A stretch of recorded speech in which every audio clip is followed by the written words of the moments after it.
And specifically, I'm late.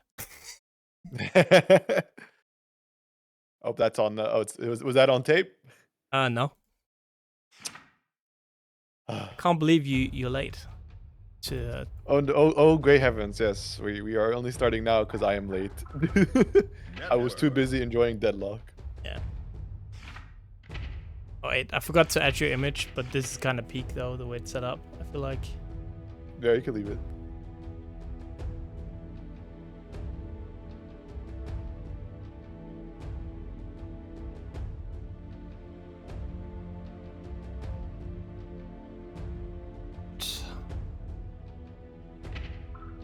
I've leveled up. I finally learned how to use my keyboard for the lobbies.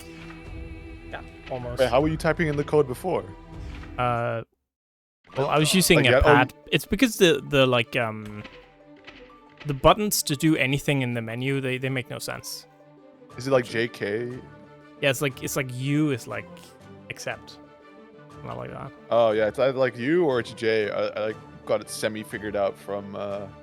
I don't know why I looked into it. Yeah. Maybe it's because like I initially was very early onset, few months keyboard player. I actually had to restart the game because I was too lazy to plug in my controller and I couldn't figure out the button to press back. I was like, I'll just restart the game. Oh. It's insane levels of workarounds.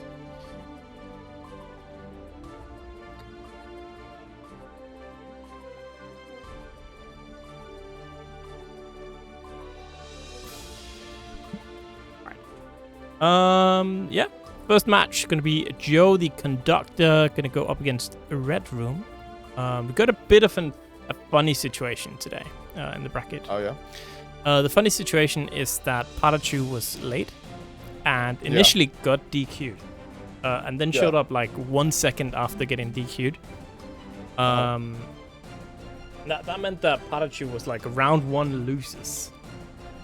I've just been running through those poor people down in the losers bracket, getting, you know. Oh, I see it now, because I was thinking it's like, oh yeah, PataChu was out, maybe he wasn't feeling it or something. Can happen. We'll have an interesting top 8, right? We got Andros and Son, some like staples, and then we get some newer names in here that we don't see all too often. But then, and I was pretty excited, for example, like Pieta to be able to make top 8 again. But there comes PataChu on a tear. Oh my goodness! Just like a truck coming through the entire bracket, isekaiing all these guys, and you know, maybe PataChu, you know, smart thing, you could do it for the content, right? If you are streaming, you're like, all right, you know, I'm gonna go down to losers round 1. I'm expecting to be in top 8 anyways, and then you just get a ton of matches, no waiting. That's smart. That's true. You don't have to keep booting up. Like, what's the rhythm game he keeps playing? It's like the Necro Dancer, but rhythm Crypto game. the Also, Necro chat, Dancer? we have a Matrino now. It works. Oh, true. So yeah. Don't slack. Go ahead. Do not slack.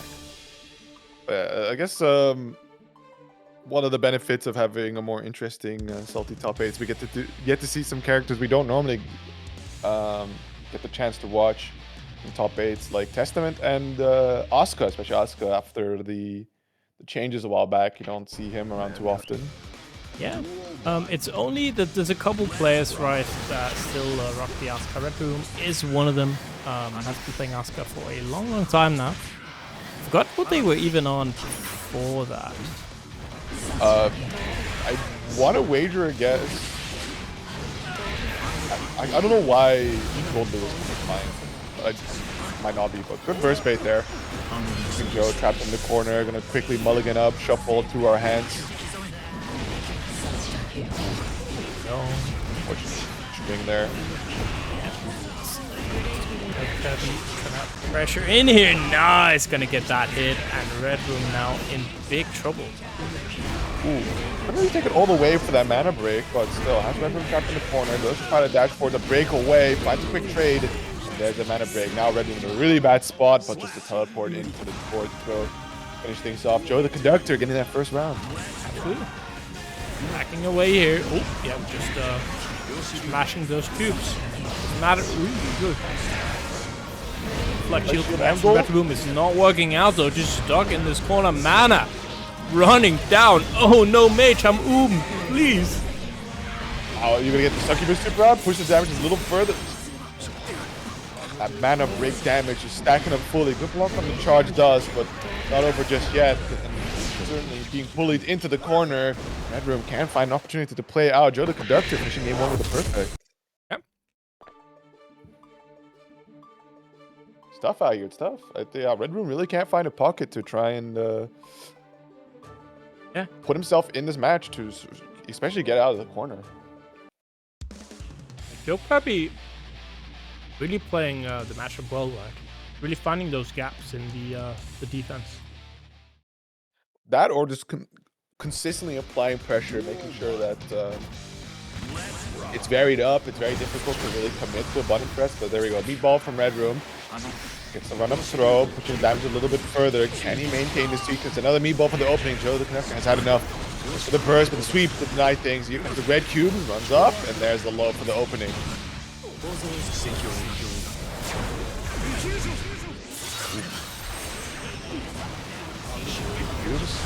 Needs one more good hit to finish things off.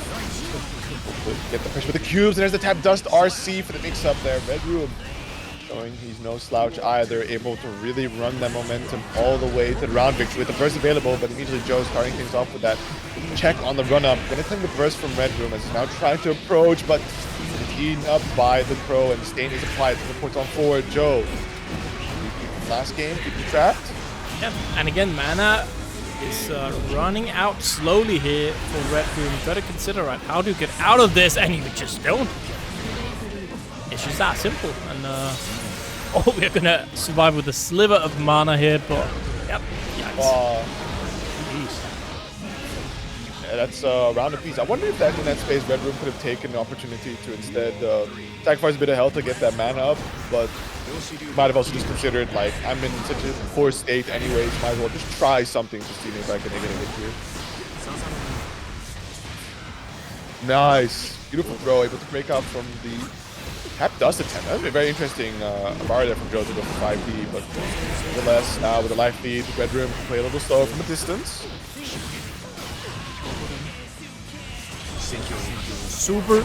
That's going to do a lot of damage. Not quite killing, though. Still a chance here. The Testament. Joe Kirby, what are you going to do? Pressure's repeating. Does find the a.b.a, but we like the immediate aggressive burst. Let's keep Joe trapped in the corner, but a lot of straight hits, especially some really big normals to get hit by. Opening up the damage, and just like that, stain conversion, the mana break, teleport to the same side, air stall, tap dust RC, and Joe steals that round, making the lead 2-0. Like that. Just like that. That's a tough one. Because it's tough, right? I did like the aggressive burst from Red Room, right? Just keep Joe in the corner, but he focused a lot about the shimmies and just trying to bait a response he could punish, and that ultimately ended up costing him the corner situation that he worked so hard to get. Yeah, it was hard, right? Because it was so close. It was looking like Red Room's game there for a second, but YoKai just kind of managing to fight it back. Ooh. All right, getting out of the corner. Red Room just trying to create a little bit of space here. Find an opportunity to start cubing it up. Interesting 6B getting the hit from behind. Converts lightly, but immediately Joe with the a.b.a, and there is the mana break. This is going to be damage. You are going to have to hold very painfully. No burst on the table, being dragged all the way to the corner.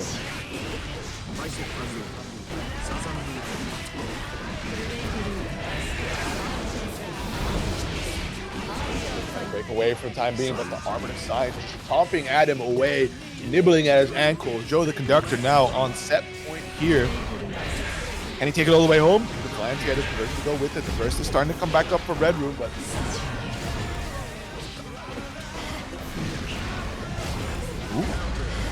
nice running underneath.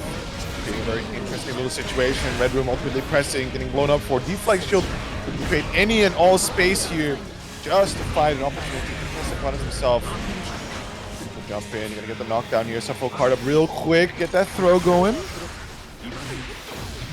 The low dashing in. That is gonna be a full reload there on the hand as well. Go in a bit of trouble here, but again, doesn't take too much art. Spending burst, maybe a bit of a hero burst, right? Could have saved it. That final round, but saying, you know what? There's no need going to a final round right now. No need just yet, but yeah, with that opening, he was gonna have to burst, but immediately just letting the succubus rip. That's on a mulligan too, so quickly gonna shuffle up his deck of cards, see what he comes across. Just has to teleport, a little bit of mana left. Regenerate somewhat, but man, the active frames are just killing away at these boxes, and the 6P anti-Joe, the conductor, 3-0 here against redroom.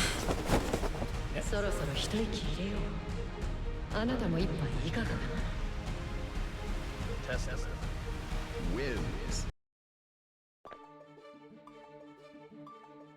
Chill and impressive stuff. So we'll see how Joe stacks up later on. As up next, we're going to be having our C2 and 3 face-off. Andros versus Son. So Andros last time on Salty, I don't think he had too great of a run, or at least below what we expect. Nevertheless, right, making that It was second place. Second place. Was it? I thought there was one where he might only reach 5th. There was one where, yeah, he had a bad run, and there was one he got 3rd, I believe, and then he got 2nd last. No, was it last week? Maybe I'm thinking. No, I think it was last week. I'm pretty sure it was last week. Okay. Maybe I'm confused with the VODs that I've been doing. Might be. No, I think it was 2nd one, exceeding. Actually, that reminds me, isn't it? When's Kodo actually? Because I'm trying to keep in mind what's the last set of AWT points to be acquired. Oh yeah, Kodo should be this weekend.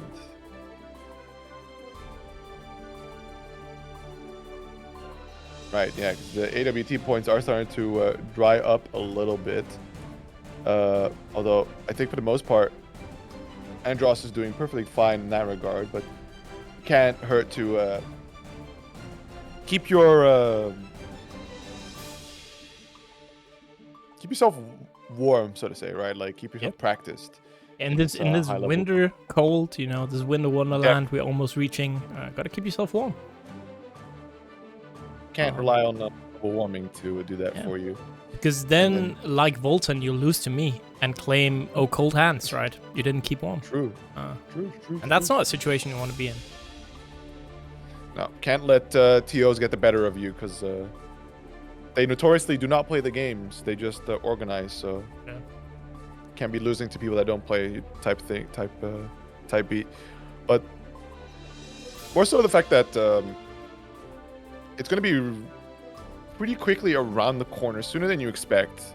Because you might think now, like, oh, March, we still have December, January, February, and then March, so we still got 3 months to hang out. And you know, granted, you'll take the Christmas break, right? Relax a little. But before you know it, like you're back in January. It's 2026. I think you only have Outplayed really left before that's it for points. And for those who have qualified, they need to be on their A game for that AWT finals. Duel 1. Dude, oh, that's the Rebecca color. That's kind of sick. I don't think I've ever seen that. That's true. That is very cool. Yeah, I think it was a real unfortunate because like they just kind of arbitrarily split it up who gets the David colors and who gets the Rebecca colors.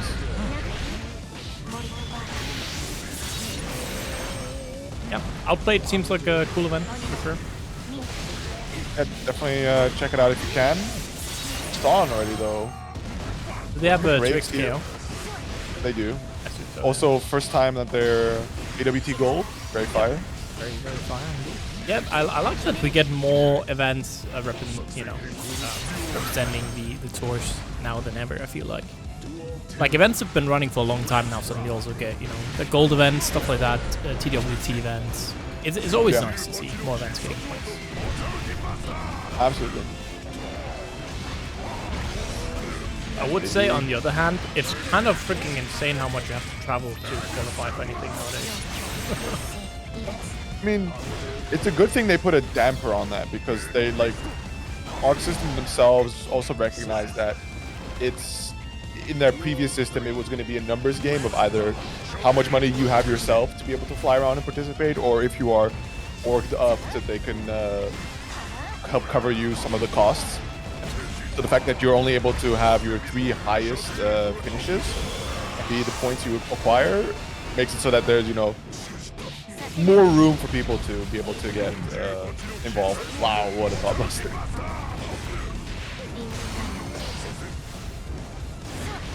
Yeah, I think that's a good change. I think for Tekken they need to do that because Tekken is like the craziest arm as well. Ooh, like someone got 3rd at EVO and is far from qualifying, right? It's crazy. I mean, even then, right? They made it. Actually, yeah. Actually, I don't fully understand the TWT points out of ignorance mostly. Where the only time I tried to understand it was because of what happened with Ilias. Yeah. Which was really unfortunate because he would like he one head stopper and then like gets smoked because he made an oopsie by playing. Yeah, I mean that was a whole entire different deal, right? That was like not the system, I would say. No. That's yeah. That was unlucky. That was unlucky. All right, here we go. Yeah, I think Crash is gonna win for sure. Outplayed. You heard it here first. If Crash doesn't win, you know, I think everyone's gonna cry. That's true. And it's gonna be really embarrassing. Flying out the gatekeepers as we speak. Right. The blocks. ERC. Oh, Zone with the mix. Nicely done here. Squeeze out the damage a little bit here. Kind of tricky though, because Potemkin, beefy character, but an excellent backdash there on the Hammerfall, narrowly avoiding it. Especially the PRC mix that Andros was most certainly going to go and force Son to deal with. Just like that, a very solid round for Son to acquire. However, this is Andros we're speaking, give him a little bit of momentum, just let him cook a little bit. You might be ending up chef yourself. Oxfordshire? That's kind of cool. Well, you gotta enter tournaments, Craig, for that to happen, you know? Get the flick. Dashing back. I'm just trying to find some space to get in here. Oh, and there we go. It's a little chance. Not quite able to convert, though. Patience. Oh, and can't be too patient against Potemkin. Otherwise, look at the damage you just hold. Command grab. Unblockable attack. Going for a little funny there. Ends up finding... Actually, did that grab work, or did he just decide to let go because we were better off? All right. 1-1 here. Are we gonna have another 2-0 situation? Let's see if Son can title up. I'm just trying to play the distance game right now. Real patient, leveraging these sword normals just to poke at some kind of attempt from Andros to really impose himself here in this neutral state. But he's walking forward into these hits. Not a whole lot of left to trade with, and the heat tackle YOLO is going to be punished very cleanly here. Son, with that, is going to be tying it up 1 apiece. So welcome, thank you Gecko Squirrel for the raid. Welcome everybody. Kafatos, oh my goodness. Yeah, welcome. We're just getting started. We're here with top 8. This is the second game we're at. So for everybody tapping in, make sure head on over !Matcherino, claim that code. It was good. Hope you had a fun run today. It was again. I wonder how. Were you one of the unfortunate people that ran into the PataChu losers situation? The demon time down below. Different side. Oh, yeah, got pretty far in the bracket tonight. That's nice. Not that far. I take it back. I looked at a different name. Lol, fortunately not. I could ran Crash, sure. I think that's fine. But Crash was the one who gave the Krilo shirt to Neos. So, you know, kind of based. Bermuda. Ooh! Very good 5p anti there. Quick little conversion to go with it. Son, the patience, the slow methodical play is really paying off here. Just try to let Andros make his own mistakes that he can punish from. But of course, ultimately you do get inside. You do get right in front of Andros' face, and well, man grab business is about to go down. But the Hammerfall being blocked out here. Clean little punish to go with. saw now, trying to push Andros towards the corner, keep him trapped in here, and soon we might see one of those stagger pressures off of the swords, explosions, RC mechanic, and that's gonna be the big punish there for Andros. Is that just Rev who's gonna kill? Yep. Oh Nice no. punish.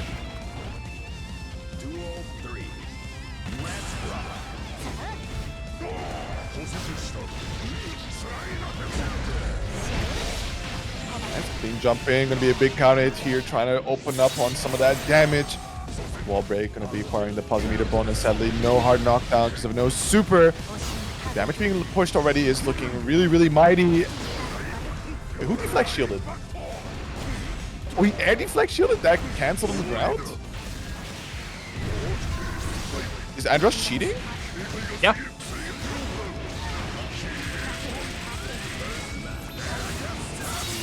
I guess. Yeah, I guess that's what it takes.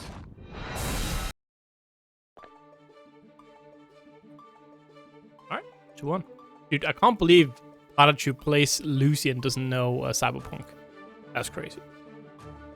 I think some people just boot up the game and they go, ooh, pretty lady, and then they don't really look into it much further.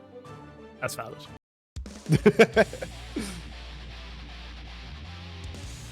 The amount of times I try to sit down with people like picking up new fighting games, you're like, yeah, so what are you looking in a character and stuff? There's like, I just picked a pretty character and then that's it. I'm like, you're not giving me a lot to work with here.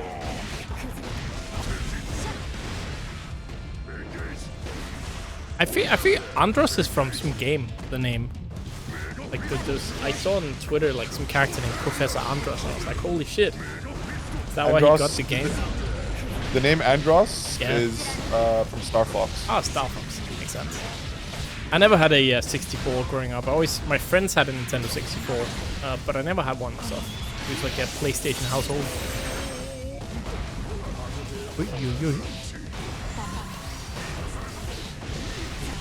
Ooh, big one.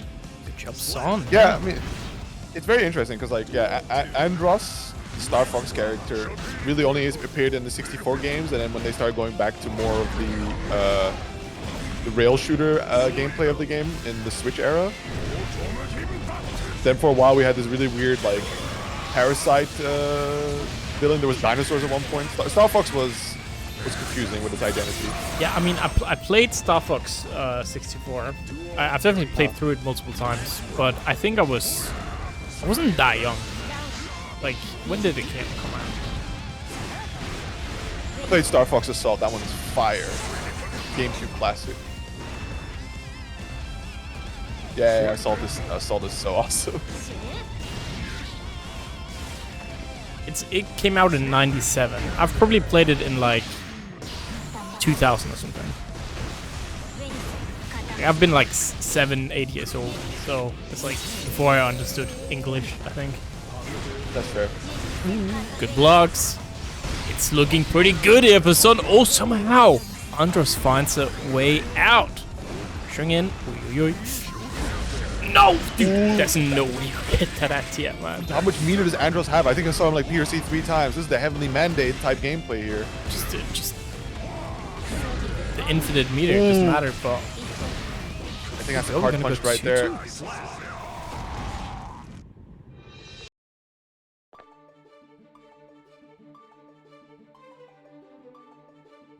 Hey, that reminds me, Meltdown basically had the equivalent of a regional last weekend because just hella people decided to show up from across Europe. Oh yeah. Yeah, they just all pulled up. There was like, we're going to this Meltdown. Duel 1. Alrighty, no more games left to be played between these, but the last one, of course, if they happen to fight each other later on in the bracket. But Wild Assault trying to push the advantage, and just like that, gonna get that pop buster, great grip damage, PRC. Nice! Snatched! Where are we going? Jump in. Alright. And that's gonna be set point.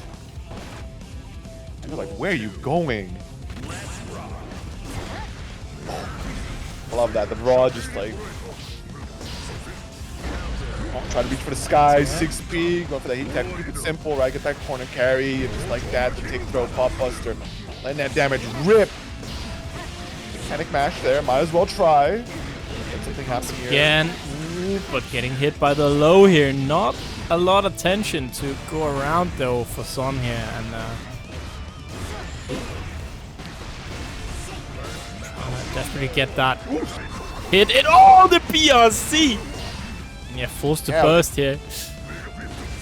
Crazy part too is that the Garuda did catch the backdash as well, so he was able to get that slide conversion off it as well. Now he just needs to find that last hit here, and there it is, the Mega Fist forward. 3-2 finish there for Andros. Yep, good stuff here, and I love that we have a short. It's like a geography lesson in here. You know, everyone's like doesn't know the flags. There is more to the world than just Europe. Yeah. I don't believe it.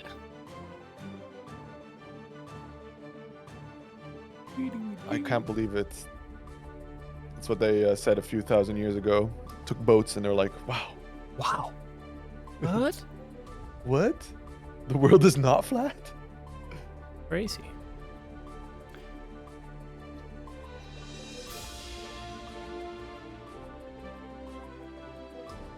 China, dude. Oh, Colombia. I think that's so like close, the craziest, most like appropriating answer you could put down.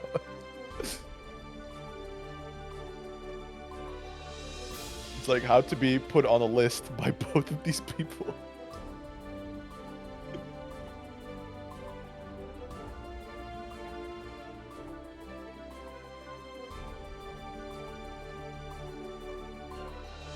I failed geography, bro. That's okay. To be fair, you could ask me like a bunch of stuff like, oh, where is this country located? I could not really tell you where Venezuela is, but I could definitely recognize the flag.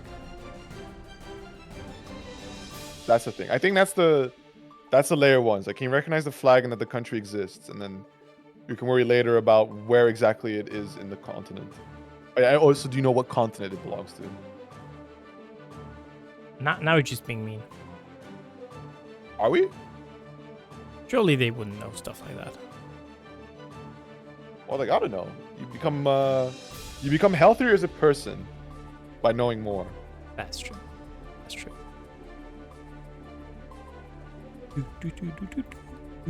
Two more flags coming up for y'all. We'll let you figure out which ones those are, but yeah, we'll give you a hint. Hint on base who's playing. Volta, Antares, and Resil. Good luck.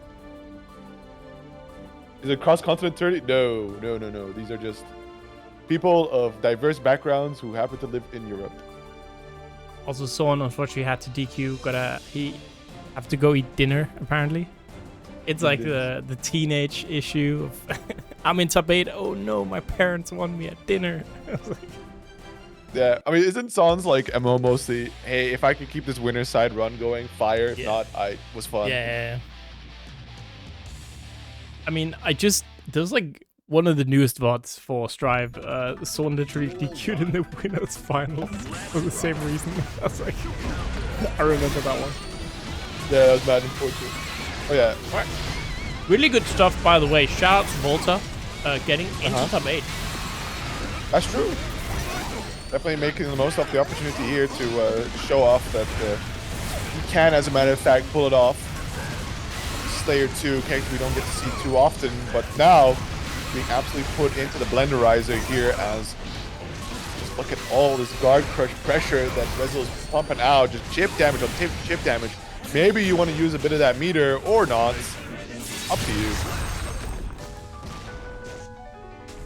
All right, quick, Daweed, what are these flags? These two you should definitely know. Yes. That's close to you as well. It's kind of like stole bro's homework and just changed the colors, you know, but who cares? That's true.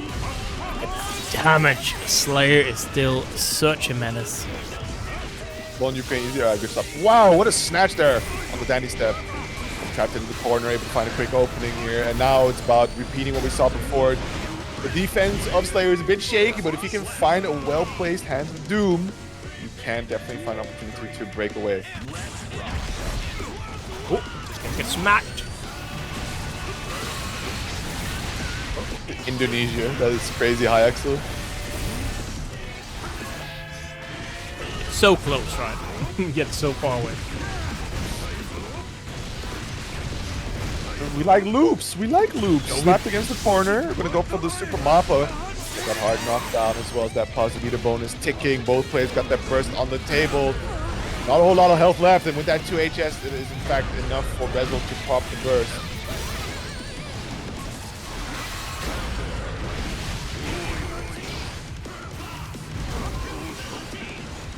Oh. I get that close slash anti-air, but the PLZ gonna get the anti-air, no way. Yeah, we get the anti-air, bro. Last hammer plus frames, crossing through. Where are you looking? Oh no, it's gonna get caught, and it was so close. But oh wait, it doesn't kill. No mind. I take it back. That kills stuff. Oh wait, who won? It was Volta. Volta came out on top. Oh my god. Are there any tiers for this game in the current patch? Yes. So S tier any character I don't play and they're bullshit and broken. D tier my character. Only an honest character in the game. I think the real answer is that yes, go find a pro player. They surely have posted a tier list. Tiger Pop has one that had a bit of discussion around it. That's been a minute now since they posted that. Good call out there. Pushing in. Yeah, I feel like this matchup really hinges on Volta being able to escape the wrestle pressure, especially in the corner, right?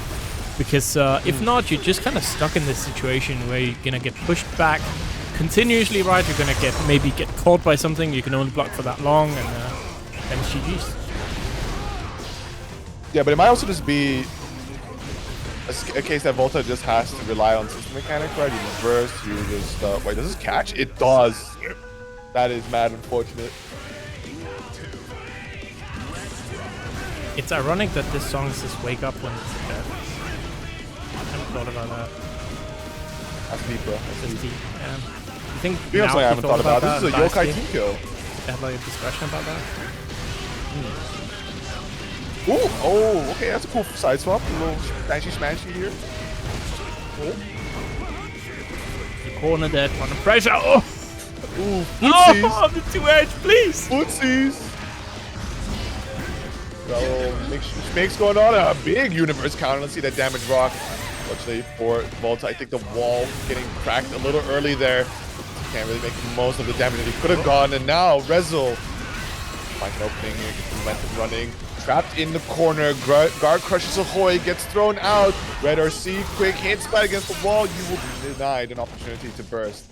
And Resil making it 1-1. Yeah, really good comeback there. Good stuff. Tying it all up, saying, all right, you know what? I know your tricks by now. I'm gonna get a chance anymore. I know your tricks, trickster. Also, I feel like you got it out for the YoKai org because you keep team killing them. I mean, let's be real. Like, at this point, 20% of the players are YoKai players. That's true. That's true. At some point, everyone's going to be YoKai player to nobody's a YoKai player. Everyone's just a player.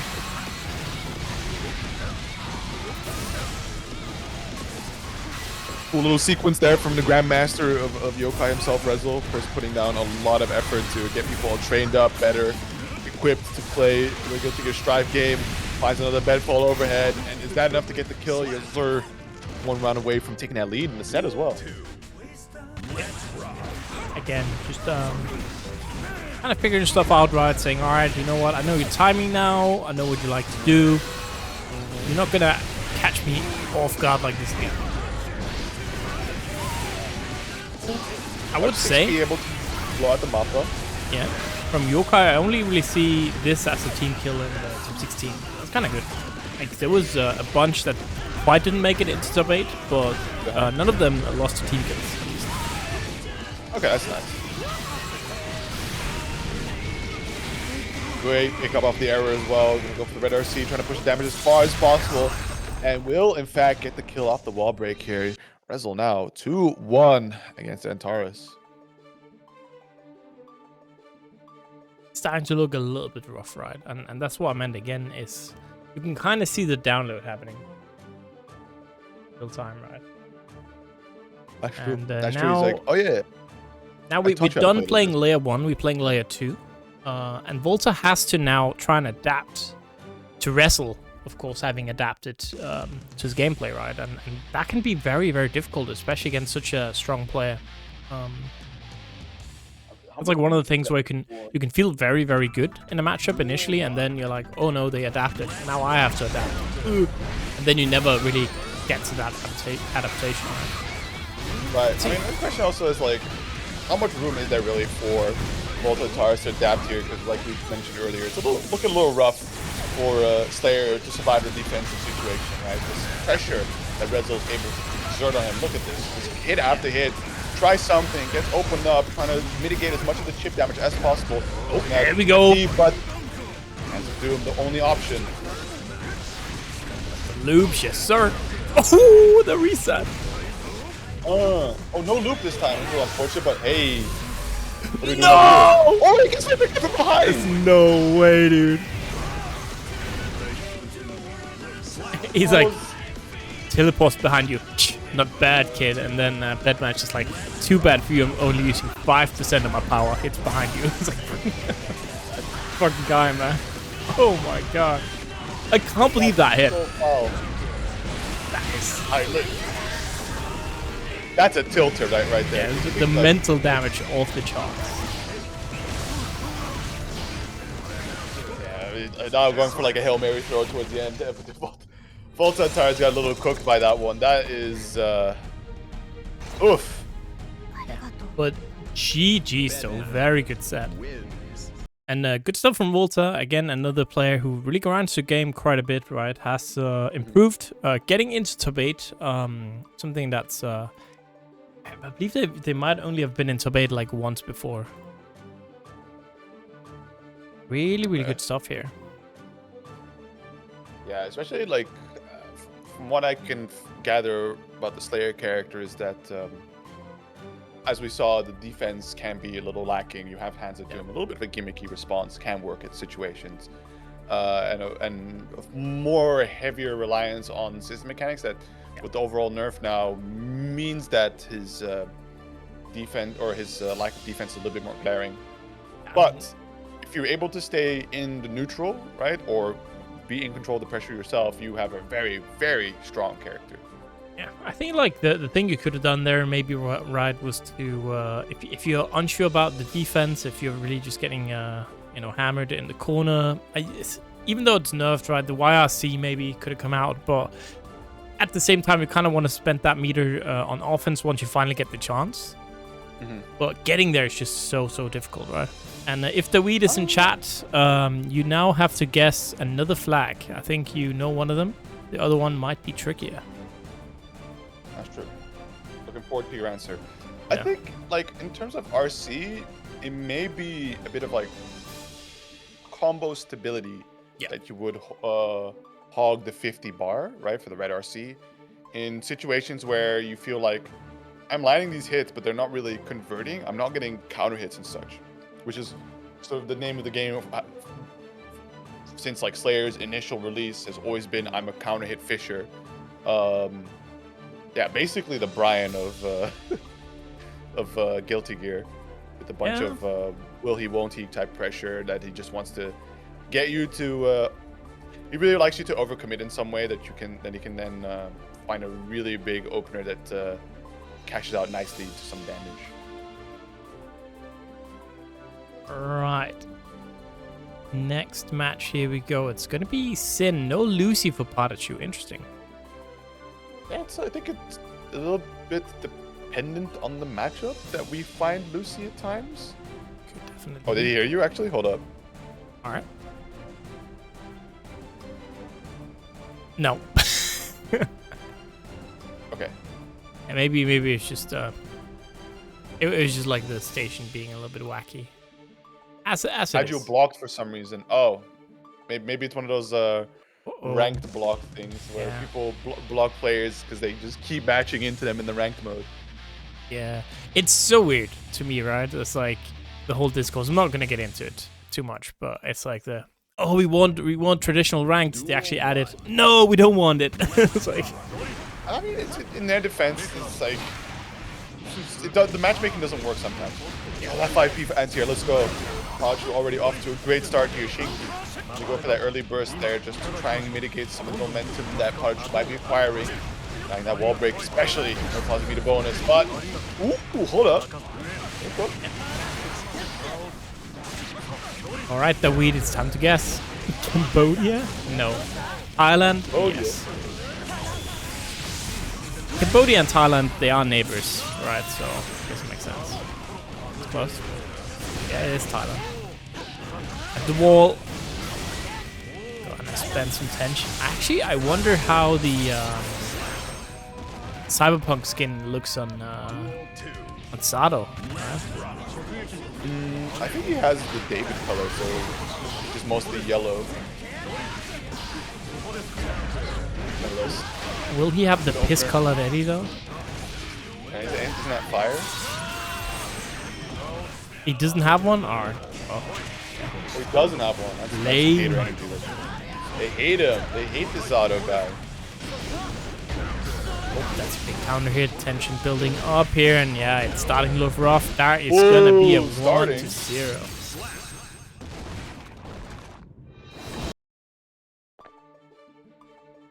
Yeah, definitely a bit of a challenge. I appreciate Shinky returning, right, holding down the that there's always a Zato in top 8 Salty. Yep. In Zato Van's absence from this bracket. But yeah, PataChu is definitely very, very familiar with this this matchup and how to go around it.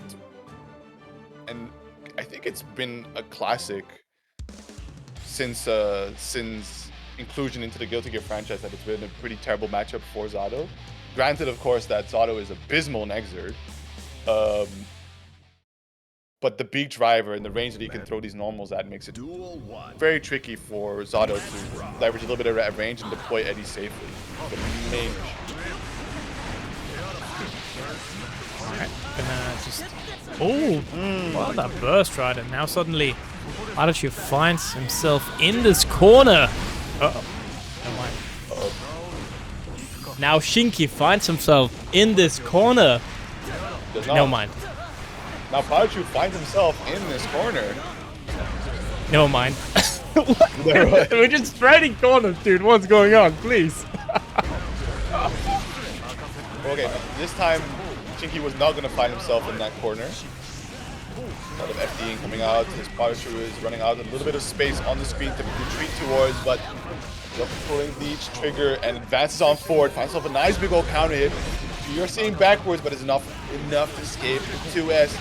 Pulling Eddie a little bit far away, and just like that, gonna get that conversion going. Shinky running on the way from tying up the set.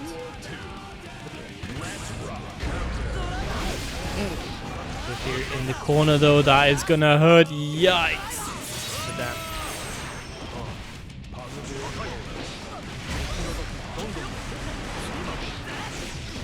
Ooh, the opener. Tap dust, there's overhead with the Eddie to be able to convert off of it. Gets that wall break running. PataChu running a little low on the stamina, but of course is regenerating it quickly and has tension to cover for it in the meantime. The DRC from Shinky is going to pay a little bit of space here. The opposed hold him down, fly straight on in. DRC once more. Has to wait, has to keep the combo rather simple. Does not have the Eddie to back him up, but spending every single resource at his disposal to just keep the damage running. No hard knockdown, but the Eddie is back at least.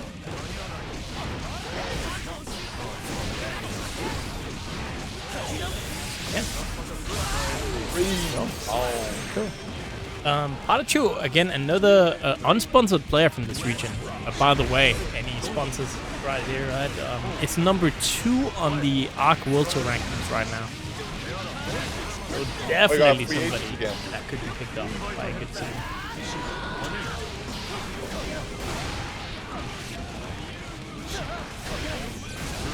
Nice. Ball DP, but the BRC backwards. Escape finds it overhead hit. Sneaky little low, but has to be careful in the Eddie gauge. YRC sends him back. Get that frustrating situation, but the YRC to push him back. Oh my goodness, the run up 2P. It's going to work out just before the leap.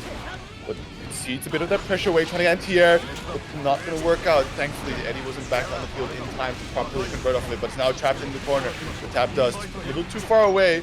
Divide health, down to that last sliver of health, and we can see that Shinky is blowing every little resource here. The 2P to clutch things out. Shinky is going to make it 1 apiece. Yeah, and Solid Bros looking kind of good this patch, I feel like. Interesting. 1-1, tying up the set. Will the Lucy come out? I doubt it, but gonna be interesting. It's surprising there's no French org to sponsor. Yeah. I guess it's I feel like in general for European Strive, there is a little bit of a lack of sponsors, right? There's not a lot of teams. Yeah, but I think in general it's like fighting games are a very scary thing to sponsor players for, because effectively it's like they need to be a content machine to sort of make up the cost of all the travel that you have to do to get to these events. Yeah, you have to make a ton of content essentially. I agree. Like, there's no way you're kind of winning money, right? Anyways, for like most games, even if it's one of the big games, you're probably losing money as a sponsor regardless. But yeah, it's like what Crash just says now. Like this game, the Street Fighter, Tekken, PataChu XKO, that's got some money, so that's worth putting some players down. That's true. That's true. At least from an org perspective. It depends on the contract, right? Do you get any of that money? Good question. Go downstairs, looking a little bit rough here for Shinky. The pressure overhead connecting. We're building up that tension overdrive. Gonna go downstairs and all looking good. Yeah, without stamina, but that does not deter PataChu as he runs straight in there with that 2P. It's always a really interesting trade-off you can see from Sin when he runs these combos, spending a lot of stamina really to just push the damage, or if away from the corner, right, to convert towards the corner to get that wall break. And by the time you get to that next or post-transition, you don't have any stamina left, but of course because of the positive meter bonus, you now have RC, where he will effectively do the same, but now with his other resource. Yeah. It does limit you naturally in other aspects of YRC, but nonetheless, it's very fun. Alright, let's see if Shinky can bring it back. That's a nice little anti-air there. PataChu in the corner. That's really trying to find that jump in there with the air dash JS, but it's not meant to be. And what a opener here for Shinky. Look at that wall break off the Amogus. Further trapping PataChu in the corner. Tap dust block, but has the red RC to cover for it. There's the snatch. The idiot is back on the deck. Pressuring in, the throw connecting, and there we go. Alright. And Shinky kind of turning things around, trying to make it all even here. Sure, very tough to survive the onslaught of Zada 1 with Eddie backing up. But there it is, the beak driver able to check. And that entry in there, slowly but surely driving that pressure towards the corner, but he needs to finish things off. Let's find the back throw to put him back in the corner, and there's the PataChu throw with frame kill. Counter hit.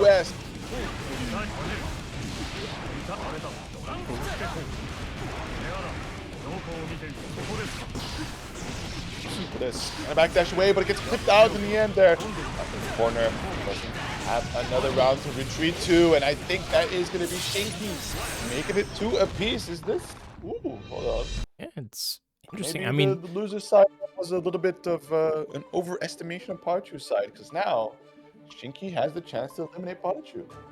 Yeah, and again, it's this interesting thing where Pata, of course, arrived a bit late, right? Had to run through the entire kind of losers gauntlet, and might be, you know, I could see a Pata being slightly fatigued from that, right? Just having to run through all those matches.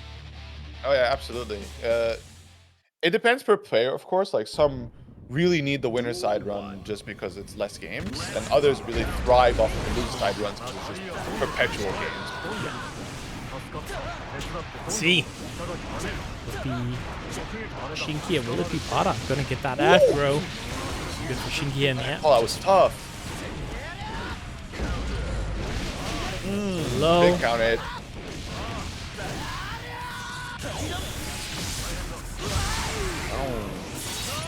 Hell, PataChu taking no prisoners right now. In a little match, gets himself a nice overhead and the wall bounce for that conversion. Serving the stamina, but here we go. RTL, rip him off the wall, send the explosion, and doesn't even need that wall break for the kill. Is now on set point here against Shinki, and it may be our Zato player that has to leave us, but right now, PataChu trapped in the corner, running the pressure, 6P, positioning backwards, not letting him leave just yet. And barely getting the throw out just in time before the big driver was about to send them tumbling. Sending PataChu here into the corner. Look at that tension building up. The overdrive, gonna get the hard knocked down, and it's starting to look like we might cut a double Luigi here.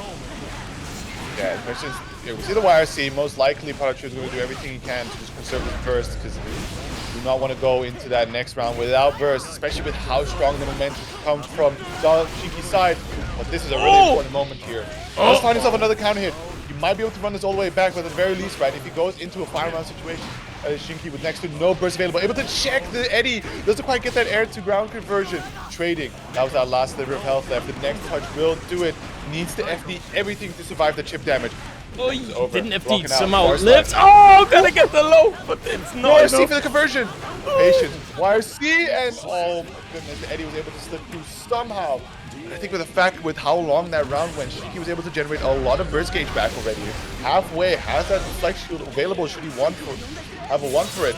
But PataChu just letting that momentum rip, immediately going for that wall assault, get that wall break on, pausing meter bones ticking, but Shinki does find an opening. Just take a little side swap and put him in the corner now. That didn't rip? What? Oh, just a little trade there, tension. Stick here for PataChu, gonna YRC to get out of the corner. Oh, whipped it, throw bets everything on that one, and yikes, that's gonna hurt. Is that enough? It's not quite enough. Did push it very far. It's down to that last touch, but knowing Zato, you can really create situations where you are not allowed to play, and what a beautiful call out there. 5P, sending out the opposed, try something. Quick Amogus angle, nice and safe. Backing away, invite help, check the approach. What the? Throw on the wall, oh my goodness, PataChu. What did they say? Chef? Somehow finds that W there. That's crazy, man. So, what a game. What a game. What a game.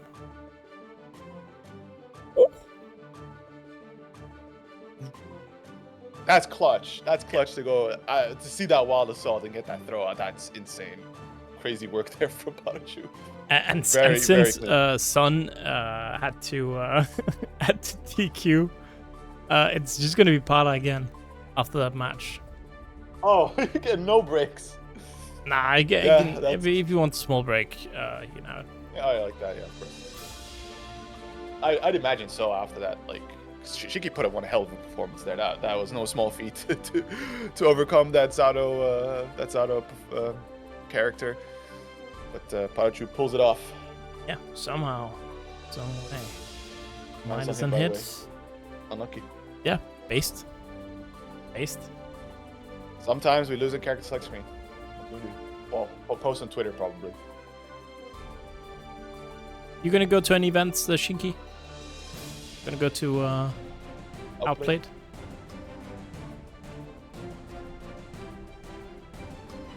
Alright, Pata just saying, you know what? Run it back, I don't care. Seasoned competitor right here. Yeah. Knows how to bring it back a few levels. So it's like, alright, that was cool, that was tough, that was a hype game. Now on to the next.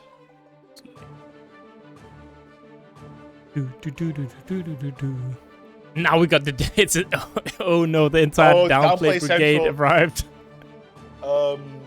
Maybe change the chat to sub only for the time being. Yeah, these low tier players, they can't afford to sub, you know. Oh my god. The proletariat. of fighting games. Ace evil, he wasn't kidding. Yeah. All right.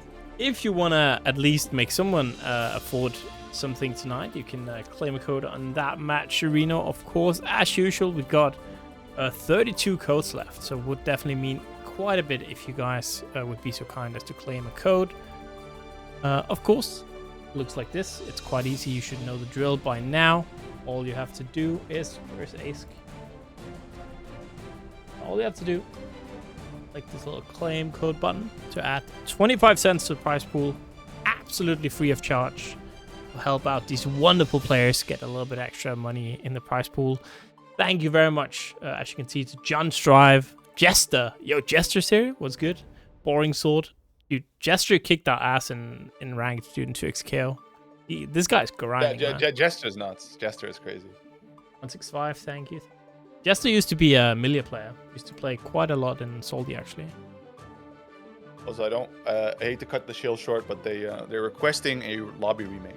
Oh, all right. Oh no, now I have to figure out what the button is for that. Maybe we just need to restart the whole game, actually.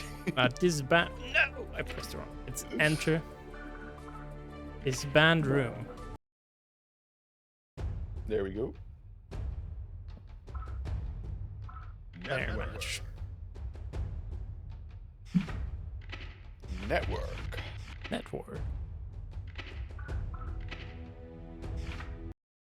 It's like the weird, to get the menu to pop up, you have to press enter and then it's like U to accept. It's so weird. Who designed this? Yeah. It's fire. If I'm not mistaken, it's like some really weird mouse and keyboard controls in, I think, BlazBlue, but there's like another fighting game I had as well, where you could left click and right click, and that would be like, those were bound to buttons. You could just left click and right click. Huh. It's a bit weird. I was like, that's definitely one way to try and get people unfamiliar with fighting game control schemes to get involved.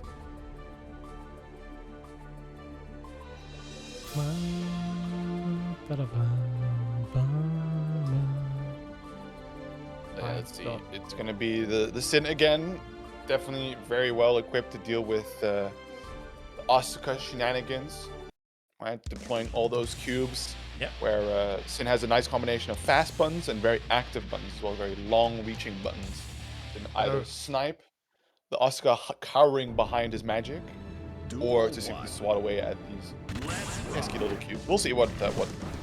This is based warrior against cringe mage. Fire. That's right. Human fighter. Let's get to RPG. True.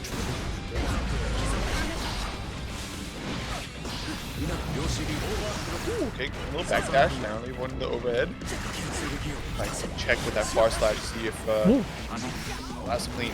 I saw that 5P, that was fire, but unfortunately red room a little too cleaner. They're training back and forth. Still though, Archer needs to find himself a very solid hit here because he's bleeding away. Well, I think most of the damage that red room has taken thus far has just been handling his HP into more mana. Under pressure here with the Exodia. PataChu struggling to find a way out. Throwing all the cubes.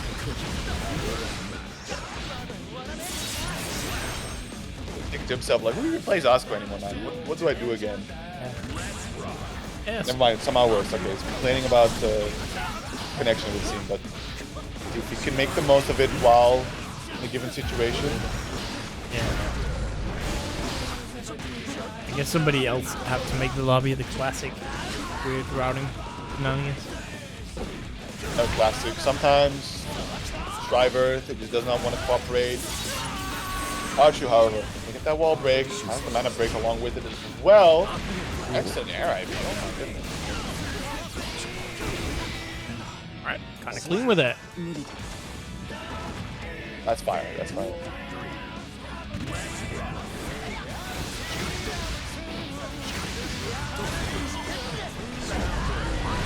Ooh! Like the big driver, reaching all the way across and just tackling right through those projectiles. Does not care. Once again, red room with the mana broken, able to this iron barrel. Look at that damage. Hello, Potemkin? Right at the low connecting. Nice. Look at the damage. Oh no. Yeah. Scooped up. That's gonna be the first game on the PataChu. Question is, all right. Somebody else can make a room. Was it okay in the end? What's the word?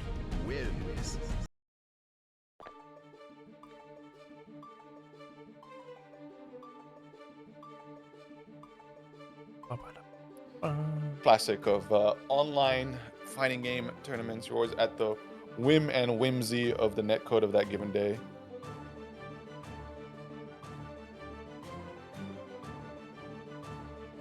Make a room or replay like this. Those are indeed the options.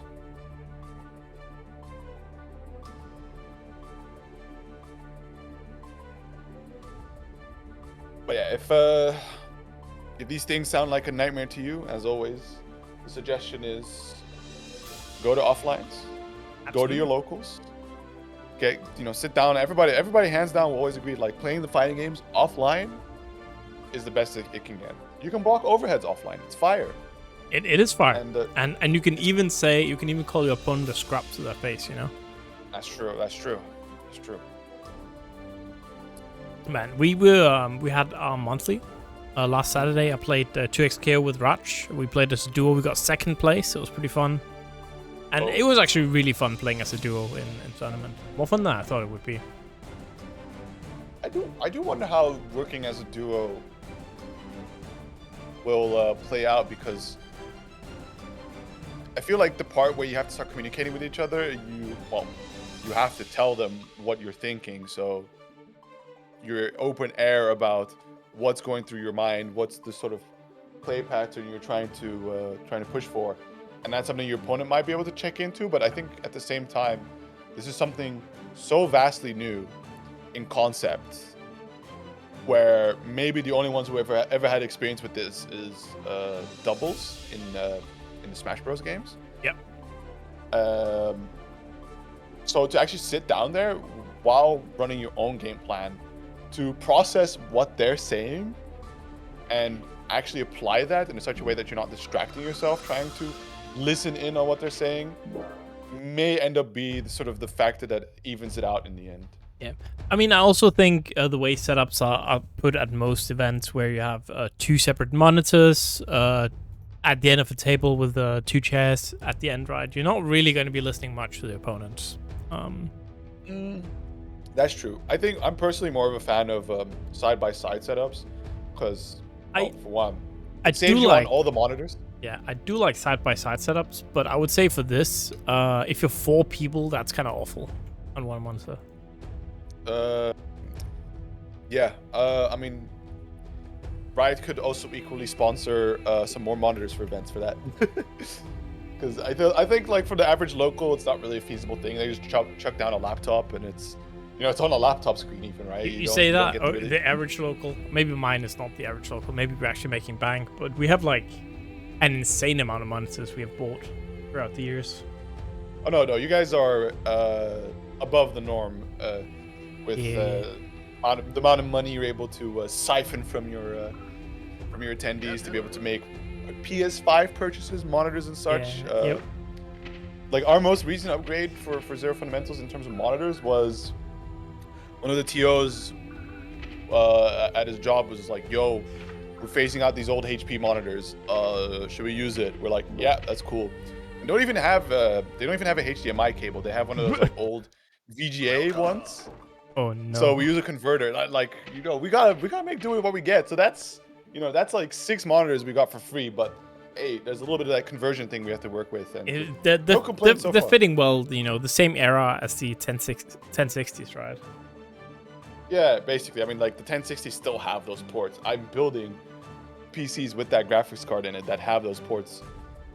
And I think fighting games especially, they only up till now have really pushed graphical fidelity, but they've always been that you need to keep that at 60 FPS, which saves you a lot in terms of how strong your systems needs to be.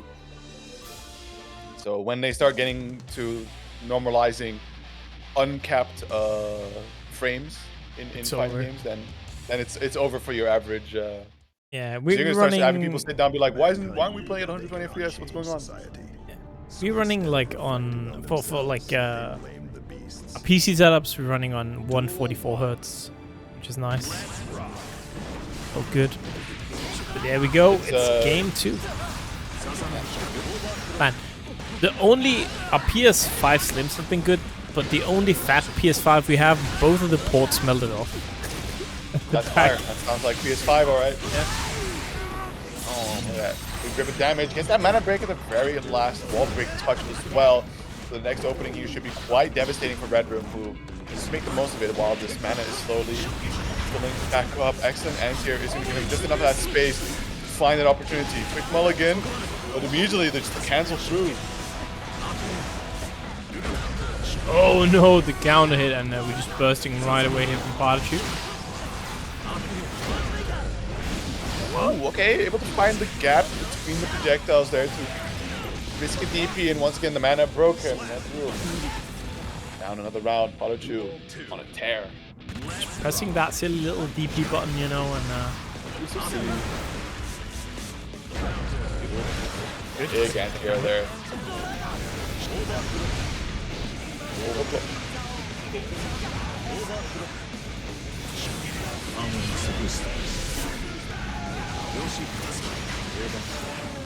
Right, look at the cube as well on the hand. Oh my days, it's just all offensive spells here with a teleport as well. Straight aggression, Shadow Wizard money game. PataChu now needs to pick his battles a little bit more carefully. How's he going to make this approach? Quite a health deficit that he has to work through here to finish off this game, but giving him zero opportunities, shuffling that deck, just running that stagger pressure, hits that opening, and PataChu dropping ground now. Nuclear bombs have officially been allowed. They're legal now. Oh, this hand is kind of awkward though. Oh, the level 5k? We got 2 meatballs ready to go. One, that's 2, and immediately just saying, alright, create that spacing with the meatballs, and I'm drawing an entirely new hand here. Nice, mine's a little low there. Trying to extend the combo much further, but damage has been dealt. Gets another opening. That's gonna have to be the burst from PataChu. He needs to find a way to break on through here. There's a little bit of low mana on the side of Redroom, so should PataChu find himself a good hit, he just needs to deal with that burst. He might be able to get himself that kill. Good throw. RC straight into the RTL. This is the sweatiest confirm I've seen. Just going back and forth, and it is PataChu trying to bait out the burst there, I think. Yeah, I mean, what can Redroom do there, right? Like, he just RC'd, down back, stared you dead in the face, and just killed you off the OTG. Yeah, it was kind of, you know, just checkmate situation. Nothing really you could do, right? You burst, you die. You don't burst, you die. GG's. It's just like chess. It's just a very intellectual game that everyone's playing here. It's beautiful. It's fire.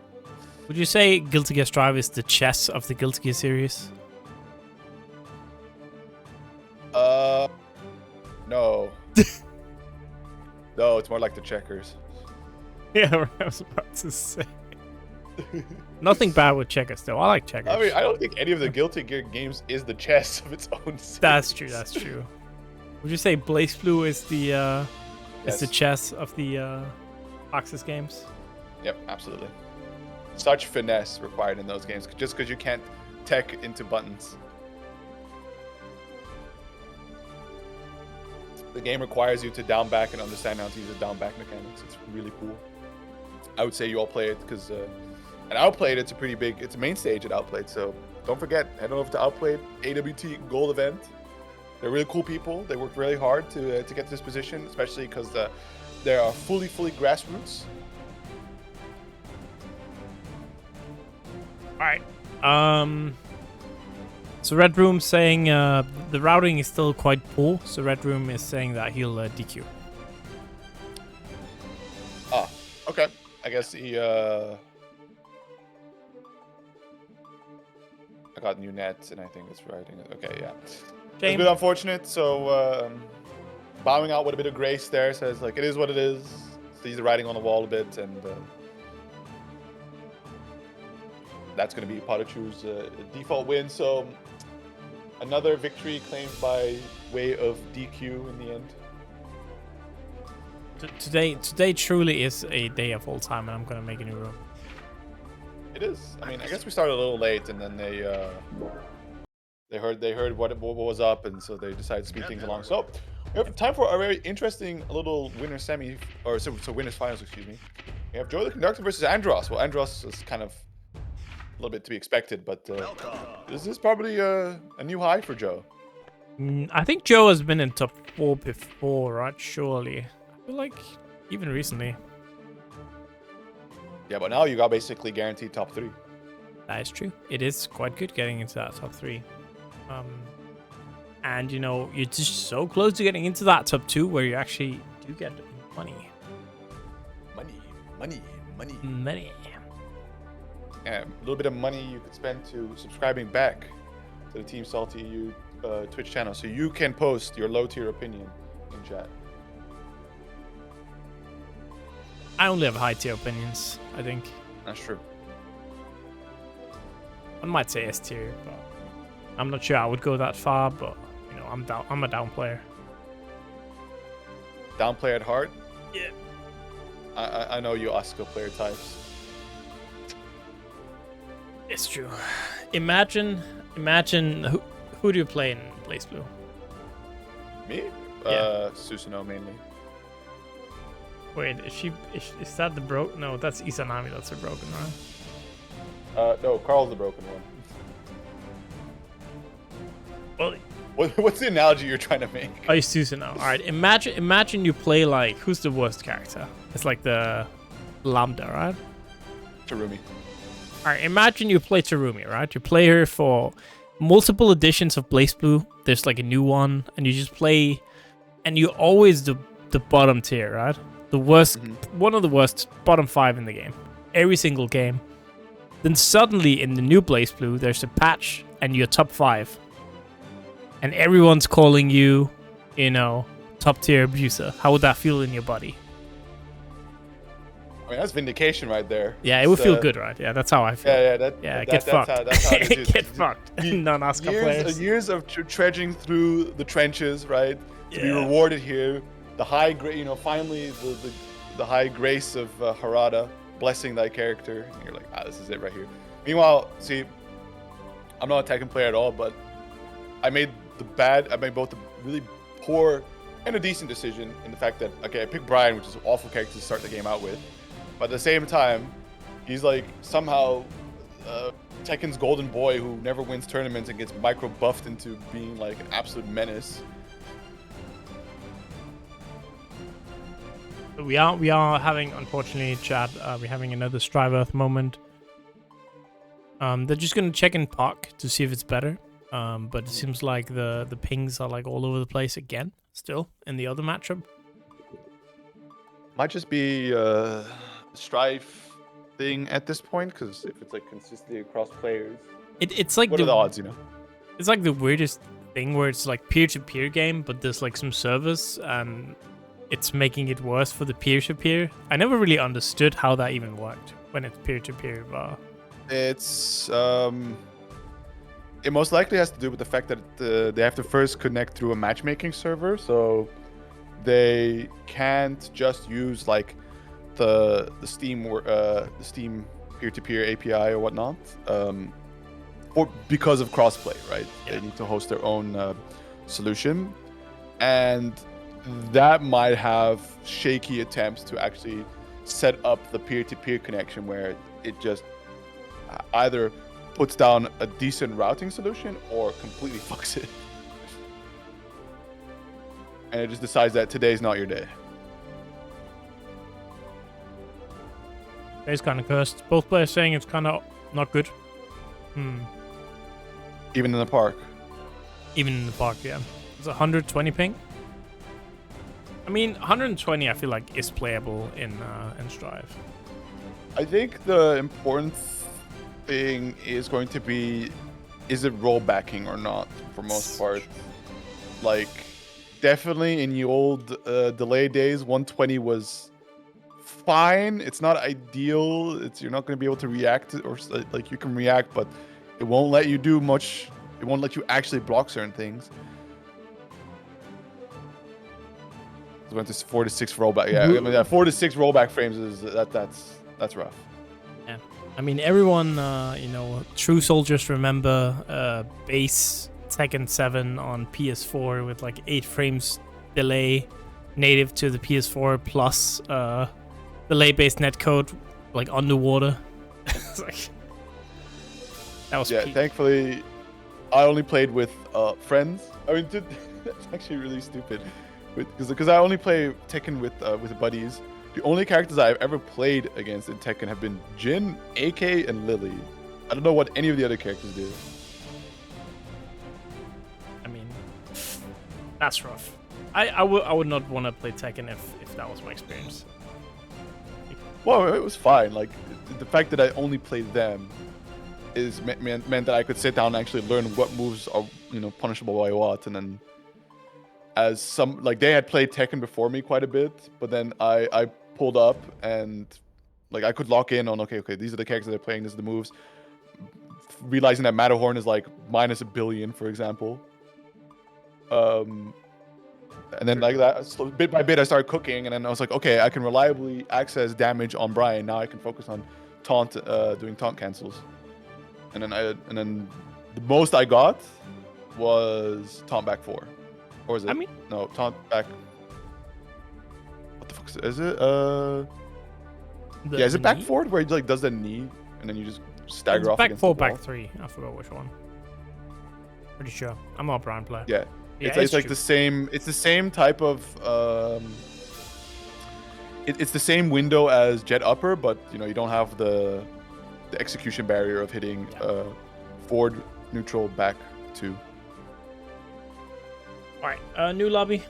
So we're gonna do it again. Hopefully it's better this time around. Yeah, I pressed the wrong button again. But yeah, I agree. Fighting games in general are so much better played offline with a friend.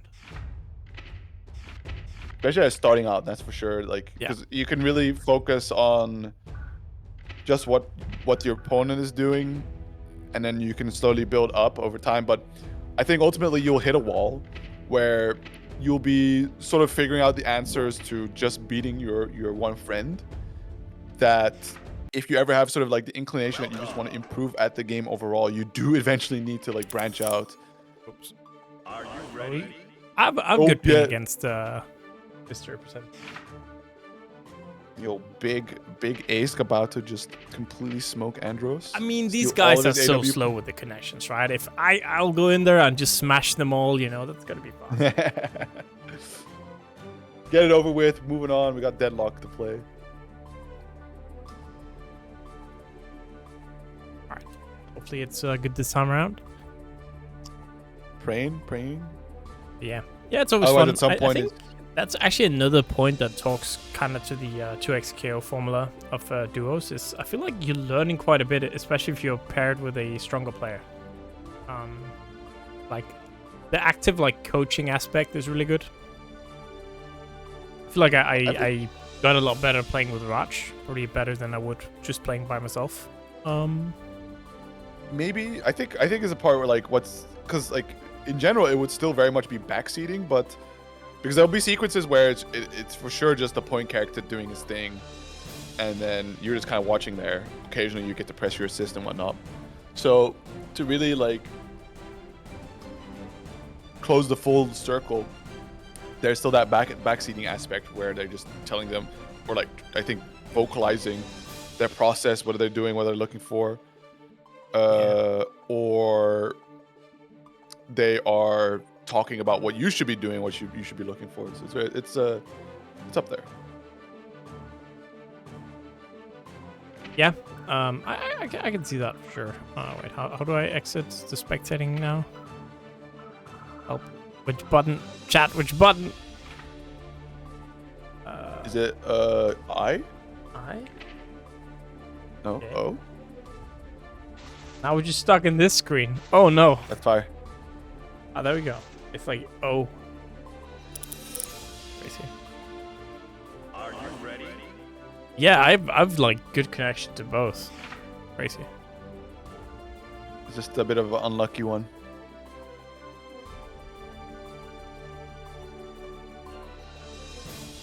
let's play tomorrow night. Yeah, I mean, at this point, we could do that. I'm just probably not gonna be there to stream it. But... I mean, tomorrow night's Fatal Fury. Yeah, exactly. Fatal Fury is at 7:30, so we could do it early technically. Little cheeky top quick 4. 6 p.m. Run through. Yeah, we could do that. Otherwise, yes, they can also go on Park and stream on Discord. Both fine. One of them just comes in the VC. That's funny.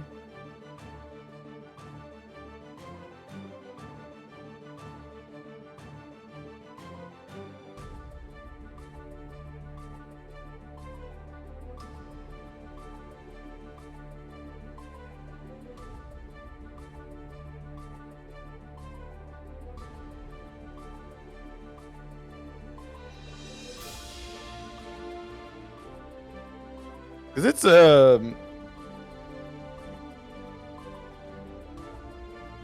don't think they said like parks really changed too much because it made it slightly better. They said, but not by much. Right, they're doing the parks. Fine. Okay, they're gonna park it. Yeah. All right. Then I guess I'll have to let them in here.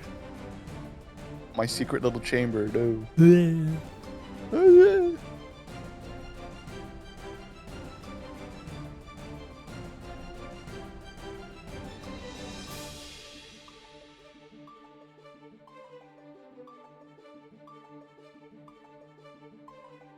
This is a pretty interesting one actually. Just like this is how it's done now. This would be kind of fun. I mean, do you have it prepped up to actually like take over their stream, or like comes Andros? I got. It would be so funny if I pulled him down into the chat where there's other guys in secret channel. Oh, like that, yeah. Hello. Hello. It was good. I'm gonna definitely I'm gonna defend myself in the chat. Yeah. And like tell me if the quality and everything is okay. I'm gonna go to park. You see, it was like 90, 100 ms in the park, and 130 in the room, which was pretty weird. Like 90 is playable, but like 130 borderline, very uncomfortable. Well, I'm out there for myself. All right. There we go. From the eyes of Andros himself, we're watching this. Oh no, I actually don't have. Yeah, you quickly have to change that capture. Oh baby. Set up the. Would that even be this all? Game capture? What kind of capture is Discord? Game capture should be able to pick up applications.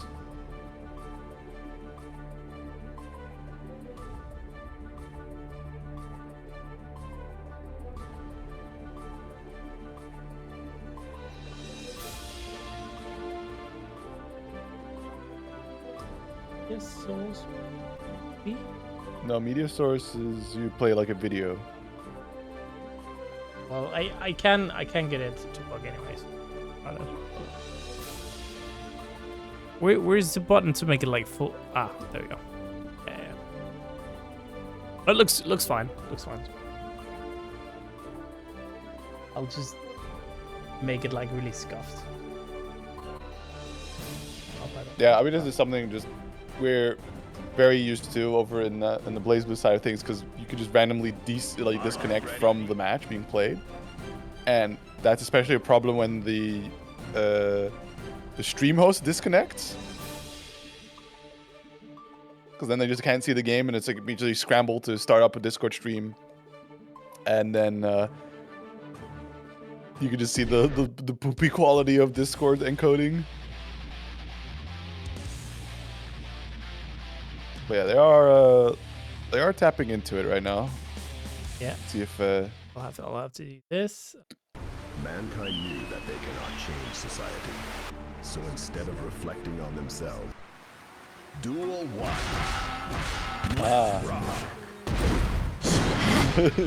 Oh, the Ultra Scuff setup. Let's go.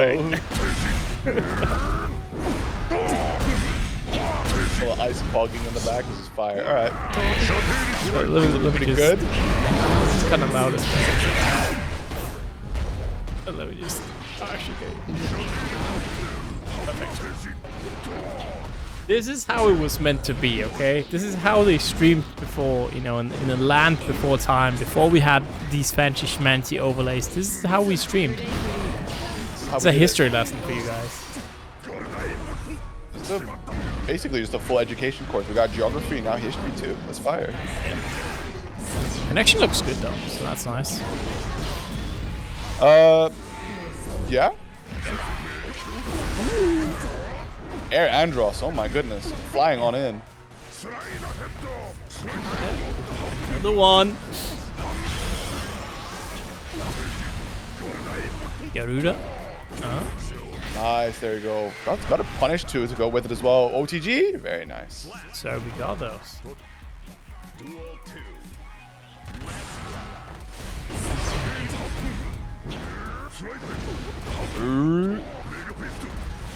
The Mega Phase keeping him trapped in the corner for the time being. Close slash, just like that, is going to be a big frame trap opener. Joe understanding could have been very dead off of that situation. And going to go for the burst instead, but still trapped in the corner. There's the Garuda. Another opening, and we have a lot of meter to play with here to push damage a little further. It's so crazy you can just squeeze 2 extra hits in there because if it just doesn't roll break into the last one. And the throw. Perfect. Good stuff. 1-0 here. Which one is it? It's this one. Wait, no, it's wrong. Did you put it on the wrong one? There you go. Whoa, 1-1, no way. Oh no, it's because I copied it. Oh, you copied it relative. Got to duplicate it. Rookie numbers. Alright, there we go. It's a very big one now. Yeah. 1. Like this. That's very good.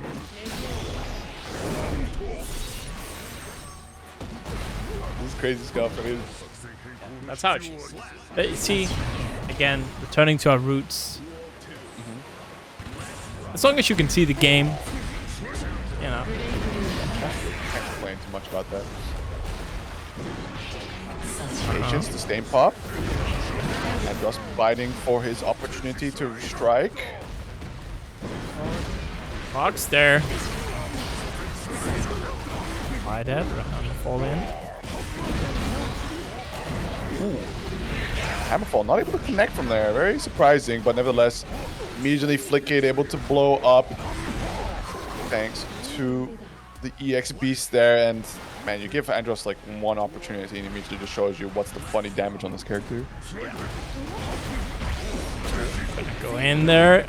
Another pot buster. Garuda. Okay. Again, we're just pressuring in here. Oh, and he's getting hit by a raw Gigantor. That's unfortunate. Another perfect there for Andros. Just speed running on through, making up for lost time in the technical issues department. Alright, 2-0.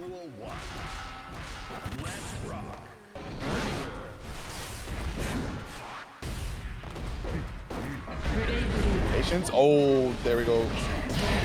Pop pressing during the frame trap of the Grave Reaper. Now kept at bay. The stain is applied. Bit of a scary situation. Just like that, a stray hit is going to lead to a very nice conversion here for Joe the Conductor. Stuck you by. Getting a wall break. Push her to the wall. That's going to hurt.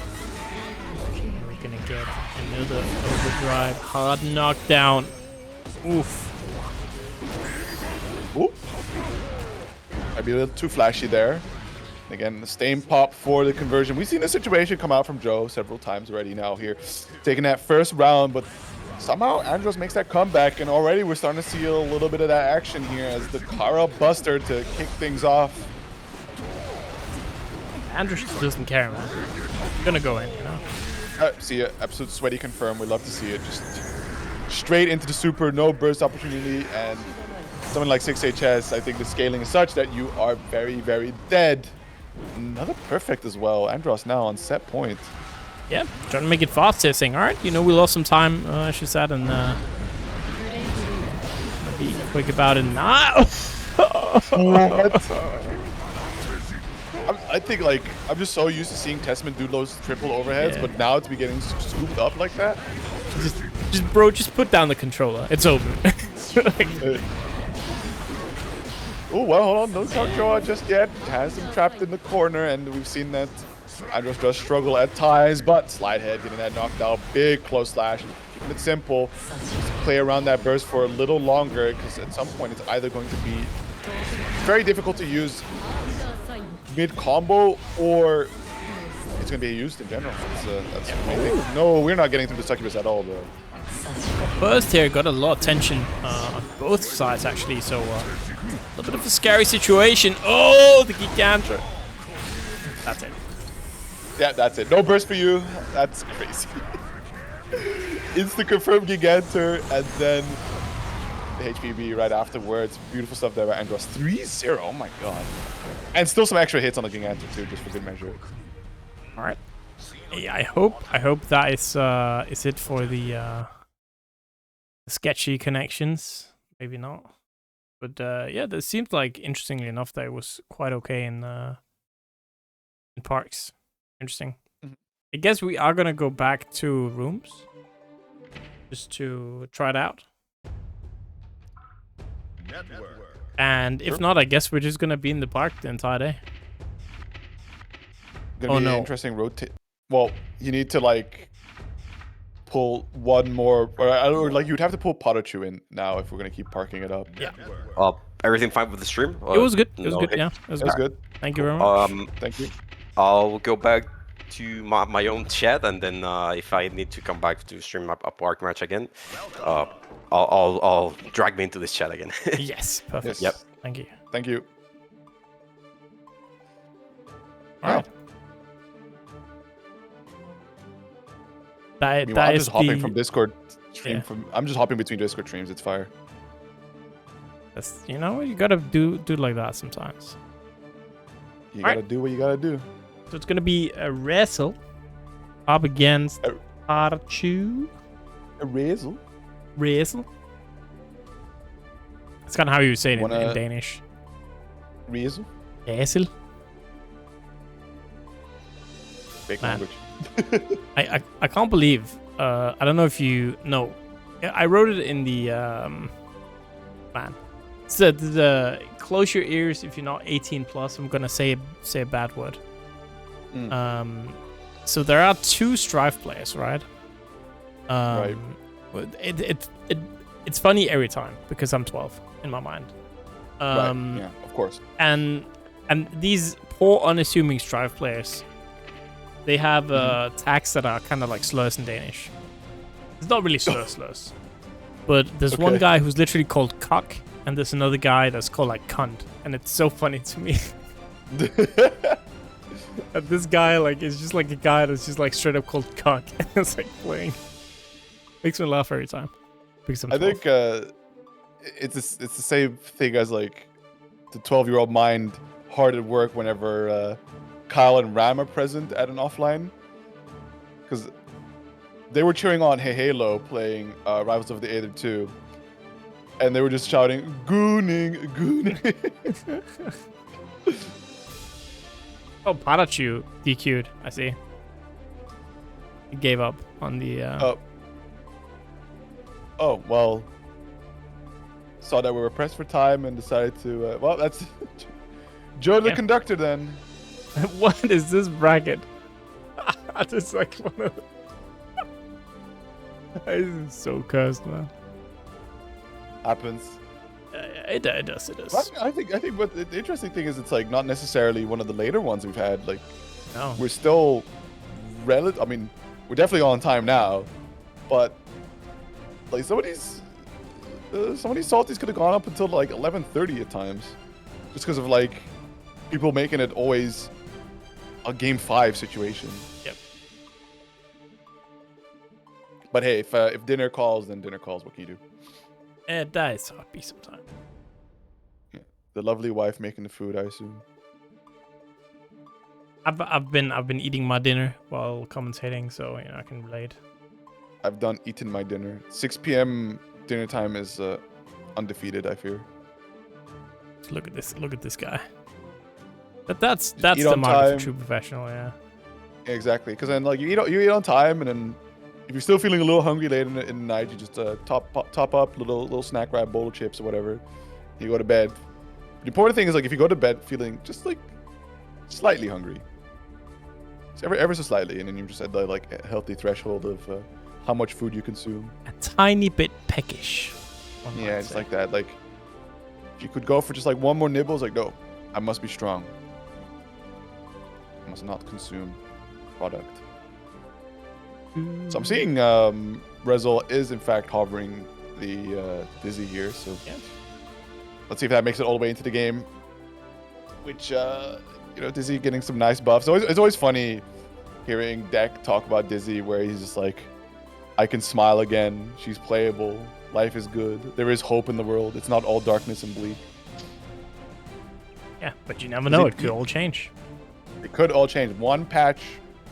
They're loading the shotgun and they're spinning the wheel. It's only a matter of RNG to find out whose ankles get blown out next. Well, unless you're Happy Chaos, that's never gonna happen. I feel well, I mean, the Happy Chaos's case is just like the character's too functionally like perfect in what he does and how strong he can be that. Like, the only thing you have left, really, for Happy Chaos is you just completely gut him, because in every single iteration of nerfs, reworks, whatever they've thrown at him, he just kind of goes like, well, that's an inconvenience. Anyways, I'm going to still do stagger pressure with gun, if you don't mind. Yeah, I pick gun. You know, it's like, rock, paper, scissors, gun. All right, who's going to win? For you. It's the classic, right? Elaborate magic system, and then one person just carries the gun. They did it in they did it in JJK. They did it in Gachakuta. They'll do it here. Yeah, just I'm assuming Joe Kirby didn't expect to play now and went to do some nefarious deeds, do some rituals before the Lucy's finals, right? As you do. Yeah. Or maybe he also DQ'd. Who knows? Or maybe like he saw like the whole message. Well, we'll play tomorrow. Yeah. He's all like, all right, bet. Yeah. After playing already, it's like. Yeah.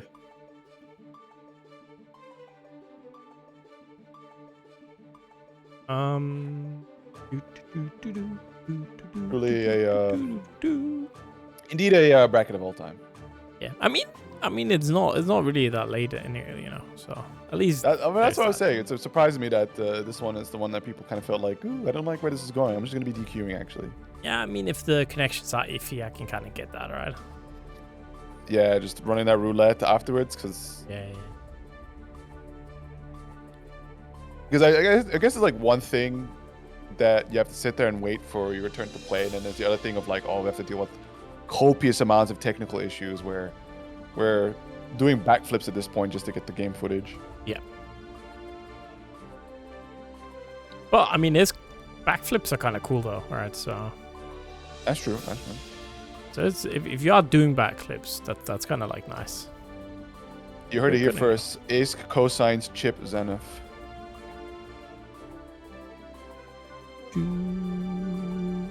But yeah, hopefully we get that match soon. Yeah, hopefully we get that Joe guy to see he's been pinged for matches. I should have pinged Joe. I probably should ping Kirby again, huh? Probably just give him a little heads up, like, hey, we need you. Yeah, that's a good question. Have you ever performed so badly in a tournament you couldn't sleep? I think like, I don't really play tournaments, but main one has been like I've just had a really bad league game where I just like the situations run through my head for a bit longer than before I can actually go to bed. So that one is a real like feels bad when you end on a loss or a pretty bad loss in a team game and you just have to go to bed with those feelings. It was good just that did the Wheat self-snitch that he doesn't know geography. That's crazy. Geography? Oh god, we gotta put you in the spelling class. Geography. Alright, got both players in here. I realized Resil is not in the lobby for me. Ooh, baby! Let's go! I'm gonna scream. Alright. We'll be back tomorrow with... We'll be right back tomorrow with another wonderful edition of... everybody please leave the lobby and rejoin. I'm gonna restart my PS5. Alright. We love crossplay. Well, that's fire. Okay. Another round of technical issues. We'll just wait. What's the funniest flag? What's your like? What's your top 10 flags? I can't really order them, but I mean, personal bias, of course, goes to Brazil and the Dutch flag. Jamaica is up there. That one's fire. Nepal for being bold enough to not conform to standard flag patterns. So I've listed 4.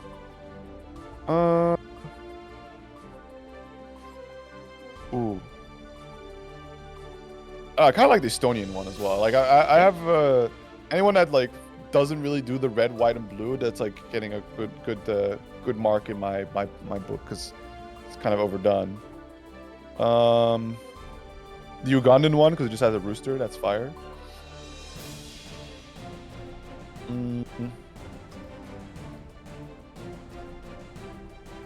I know some of the Southeast Asian ones have like some really bomb-ass ones as well.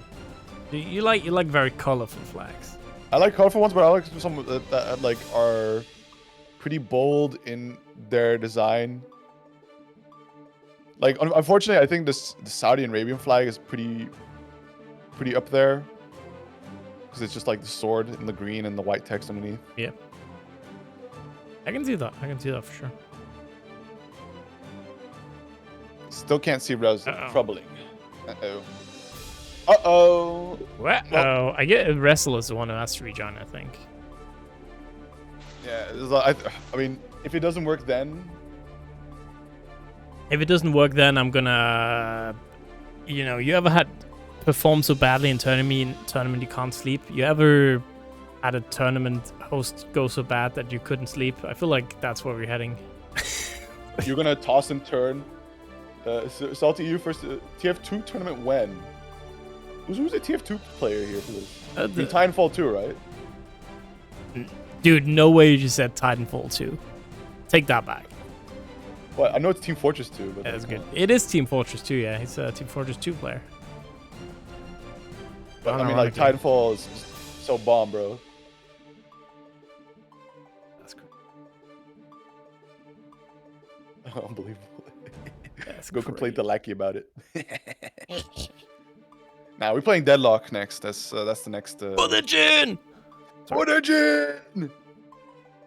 Ah! For the gin! For the gin!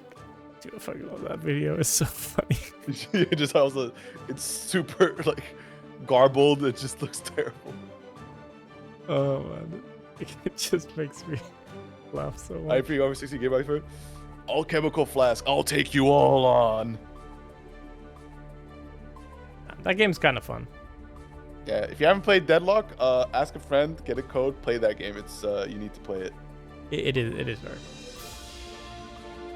Don't think for a second you're better than me. They also got like super quotable. I mean, it's just Valve doing Valve shit, just making really iconic characters in their sleep. Holy shit, we're in game. Oh.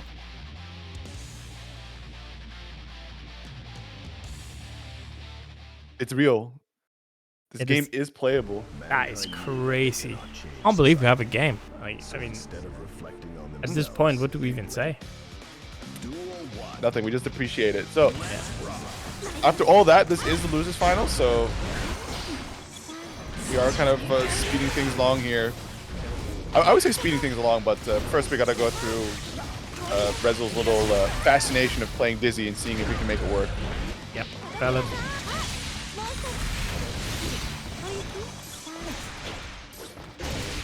Pushed here. Holy. Oh, he's really making it work. Okay, cook, bro, cook. Let's see. Yep.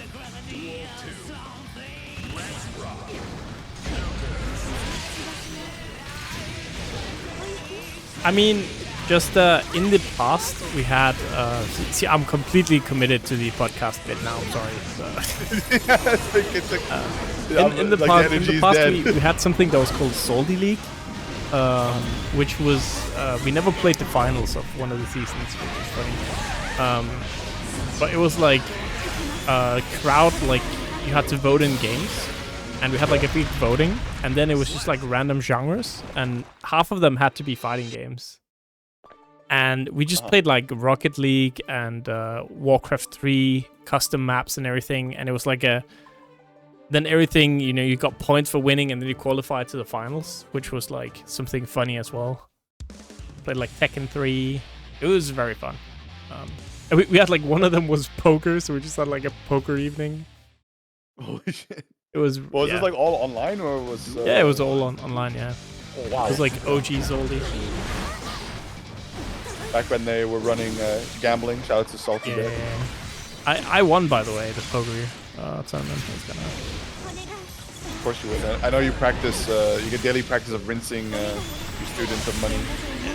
It's Grand Blue. Yeah, I heard you got pretty good already.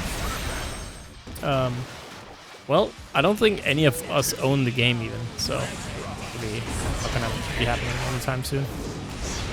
I think it's like there's only 2 TOs and like just you and Ratch. Yeah.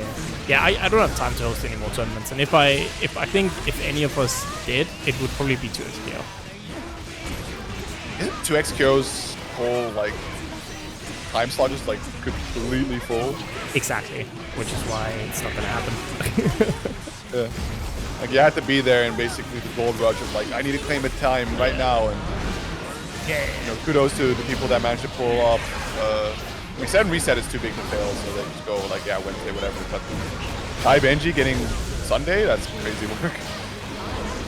Yeah, it's like also, it was like I could have gotten a date in the beginning, but I had to kill a game for it, and I wasn't really that excited when it came out, I gotta admit.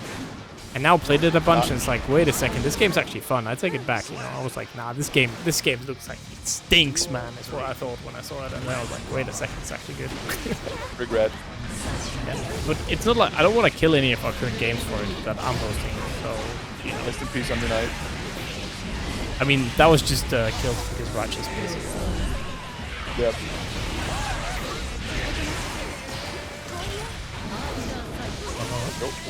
Oh, that's fire. Hold up. Come back time? Did you just say time? My time. Come back time. My time. I have neutral problems. My time, I no longer have neutral problems. Wonderful. Life is so good. I would say... Oh, good 1-1. The DC not working. I would say that the game is really fun right now, but I could see, like, in the future, if they don't do something about the kind of unfun top tiers, it could be, you know, a problem. There's quite a few things they need to get at. I think also on a system mechanic level to properly round out the game, especially because like they're going out with early access now, and the next plan is season 1, so that's going to be like the full release. So it's a bit of a concern if they're just going to end up bombing on what that idea is going to be. That may or break a lot of people, and I think, of course, it will do fine, but you might end up getting like the Fatal Fury type effect where people are playing it for the money, but then like the general audience is like, I don't really care. Yeah, it seems to be very alive right now, more alive than Fatal Fury ever was, I think. At least in but that's what I mean with Fatal Fury. It was quickly just sent to the esports realm where people were just like, well, I don't really care too much, and then pro players were like, yeah, that's 1.5 million for winning, bro. I will be playing this.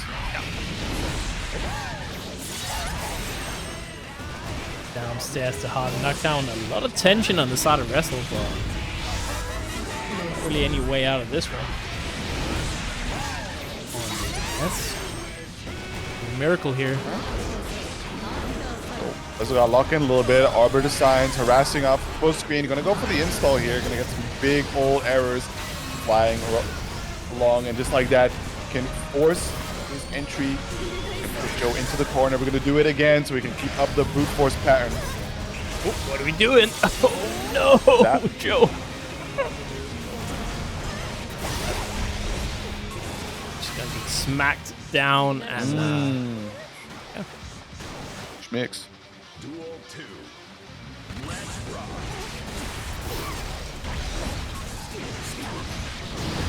Oops, scooped up. Major just going for the mad air stall there, but Joe with patience, looking for the low as soon as Resil lands. Trapping into the corner, big air to air, get back down. Repositioning, wants to make sure that back is towards the corner here, finds himself another counter hit. Pick up this momentum, close touch catching the back dash, but no major conversion just yet. And Joe's air denial has been really on point here, constantly meeting where Resil would want to try to place himself to escape, and just tagging him on the way down. However, Resil has been in this situation before and can make this comeback, so could Joe bring it home? In here. I'll do it. On a piece. Yeah, 1-1. Who's gonna get that game 2 here? Who's gonna go in the lead? Get there. This Dizzy pick might come back to bite Resil now if you lose this 1-1. Oh, bust.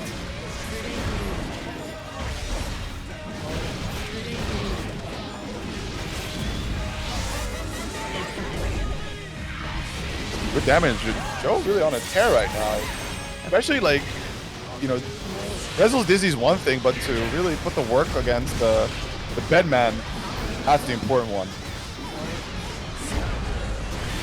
I think in version 2.0, maybe the newer Guilty Gear game that we're gonna get one day, you're gonna get man bed. That'd be kind of Man bed? Yeah, man bed. Not bed man bed. He just carries a little pocket bed around with him. Alright, Joe. Looking good. I think I agree, Spaghetti, but I would say to a certain degree, because once you start playing against people who like remotely know what they're doing, as a beginner, you're not gonna have fun. Like, not at all. You know what I mean? Yeah, the game is very, very heavy lock. It's a tag game at the end of the day, so there's going to be long sequences of you not getting to play, or your opponent about to do some really foul things with handshake. The active tag game is a recipe for holding a ton of momentum and losing.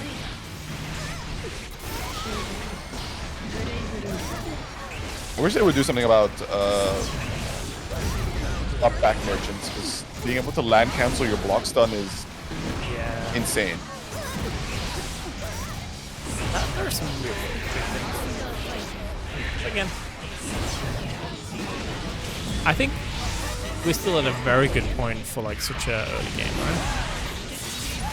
Oh yeah, it's doing pretty decent. I think the very season 1 patch is gonna be definitely one of the most critical ones, and like they're trying to place their expectation of like, here's how we're gonna balance things. Because fighting games run way differently than League of Legends, so we can't just do a bi-weekly patch.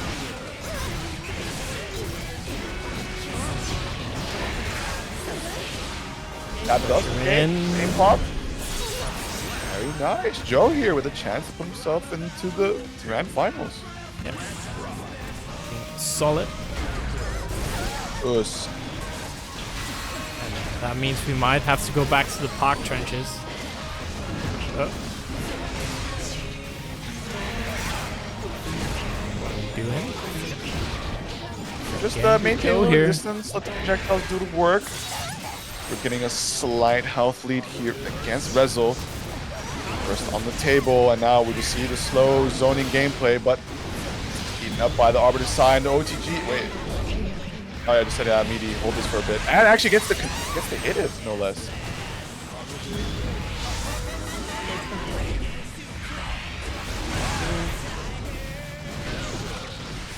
Counter, taken to the wall here. Eesh. Explosion coming out, the super. How many more of these succubi do we need? Oh, that connects, finds no the hit as way! well. Stain is applied, but the reversal. Yeah. Have to meet it to PRC it. And gets opened up low. Doesn't quite get the conversion yet.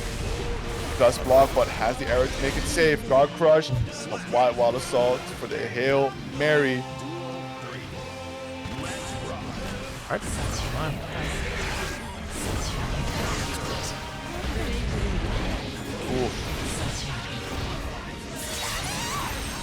Yeah, that's a lot of damage there. Joe off to a fantastic start here. Just letting that pause the meter bonus rock for a little bit, but gets caught up. Counter hit confirmed, and just like that, the bed fall to go with it. Great damage here from the side of Resil. Look at that health lead, but the YRC here breaking away, bring it back to neutral, finds the edge way, and there's the slight conversion. Wild Assault wants a bit more, putting us all the way into the corner. The tap does connect. RC for some more. Backing away. Yeah, interesting. I wonder what the plan there was. I guess didn't want to return to neutral, but now we kind of are returning to neutral either. Well, Resil spent all of that attention, but it doesn't matter in the end. We're gonna go to game 5, ladies and gentlemen. Damn. That air-to-air JP was fire there from Resil. So might be making a comeback here as we are going to game 5. So it's a chance that we may not have to return to the park. Yeah, I know what you mean, Spaghetti, but at the same time, like I feel like stuff like Teemo is very unhealthy for beginners, right? Like that, it's like if you're at least a little bit experienced, it's not really that big of a deal. It's still really strong character, but it's like, man. Oh yeah, Elfeld as well. Yeah, that's kind of like same deal, I guess. But at least you kind of get to have the illusion of playing the game. The illusion of choice is always very powerful. Makes it feel like you're participating. Yeah, I think for like most characters in 2XKO it's fine. But I do think characters like, you know, Teemo are kind of rough for beginners. Right. But no beginners here on stream. Joe, let's see if Joe can finish the work here.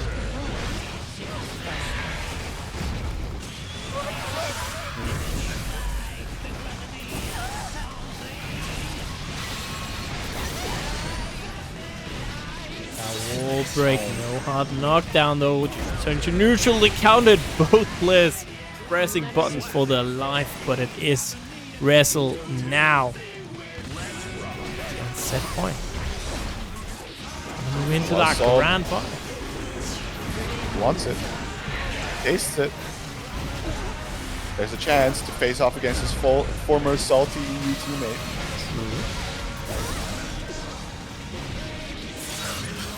And look at that damage. Ooh, this one's going to be a tough one for Joe to make some kind of comeback happen. Does have burst at least and is trying to push Resil to the corner, but you can see just the movement around, able to instead get Joe's back towards the wall.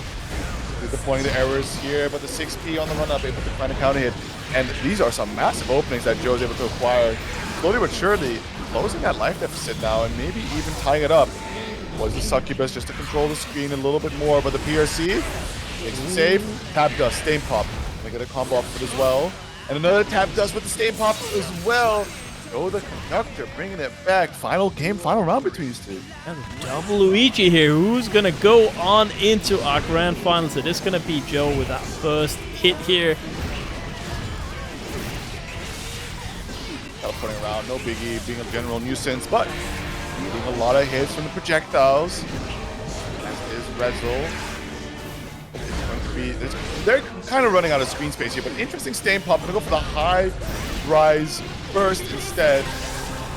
Just like that, gonna be using the install here. Can we cash out for that wall break? Not just yet, but instead just opting to keep pressure in the corner, going through with a lot of guard crush damage. But Joe able to find the jump back. The air normal to connect. The PRC, the chase down wants to put him into the corner, but we can keep seeing Resil swapping sides, making it very difficult. Max jumping in. Just the FD coming out from Resil. Oh, gonna get hit, but no. Again! And Joe takes it. Holy. Good shit. Oh. My goodness. Well, Joe for the little rematch. wins. I need to go to the bathroom. It's been taking a minute. I've been holding this one in. I'll be right back. Enjoy. Good luck. Good luck, man.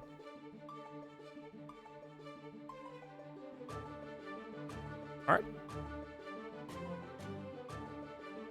And that means we're ready for our grand finals now. Interesting matchup here. Not the one looking at the matches of the players we had today. This was not my first pick of grand finals. Maybe Andros, right? But interesting here. Interesting.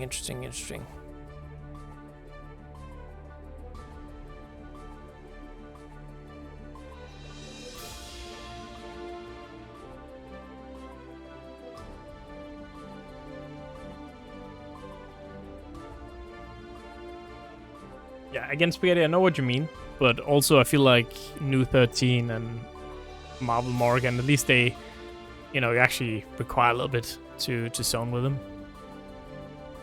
To whereas that player is probably pretty good. I guess, yeah, if it's like a bad Teemo. But like realistically, two beginners. I'm not sure maybe the vibe. I'm not sure the Warwick beginner is gonna have that much fun with the shrooms and everything.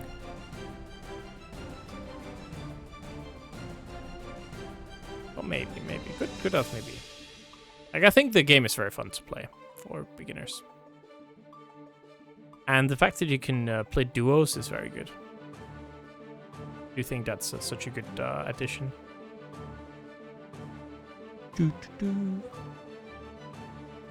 More technical problems. We like it.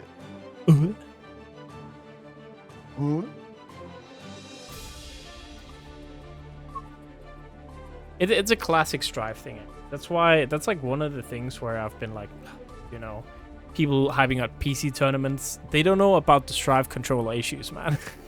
Like, it's always awful having Strive on PC.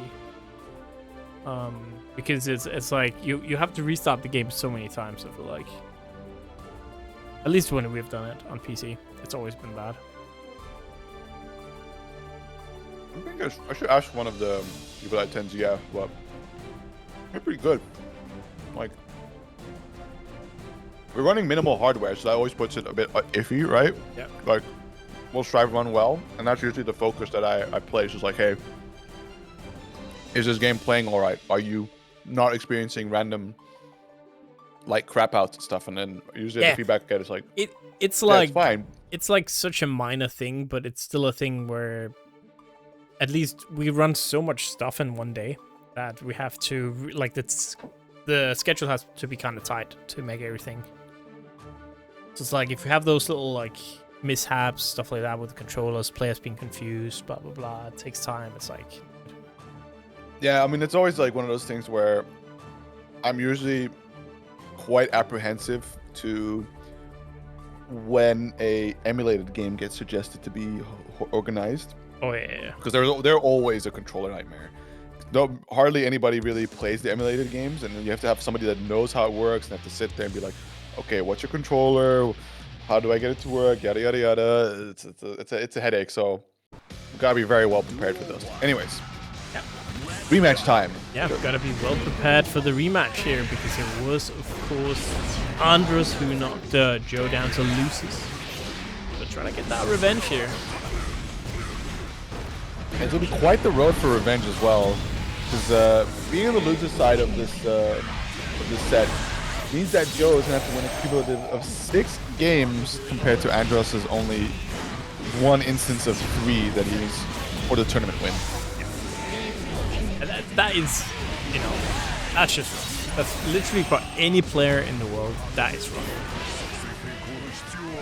Well, Joe is a pretty good fight here already. Gets silent is perfect, which bodes a nice confidence. Yeah, I mean, Joe isn't just any other player, right? Joe is, yeah.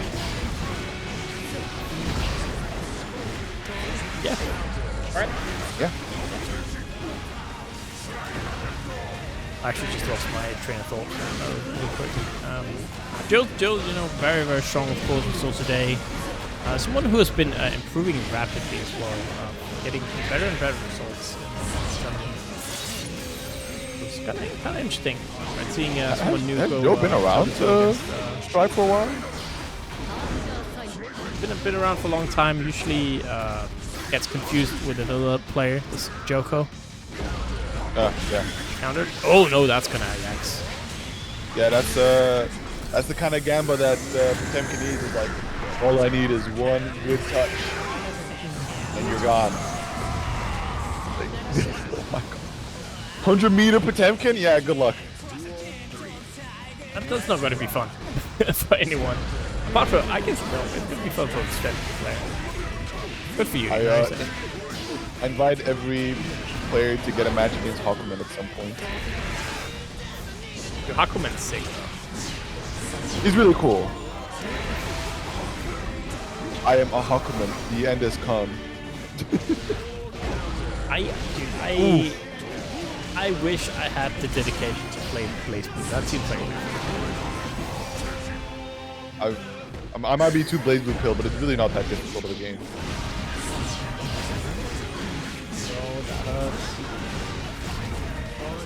I heard it's like the knowledge check central.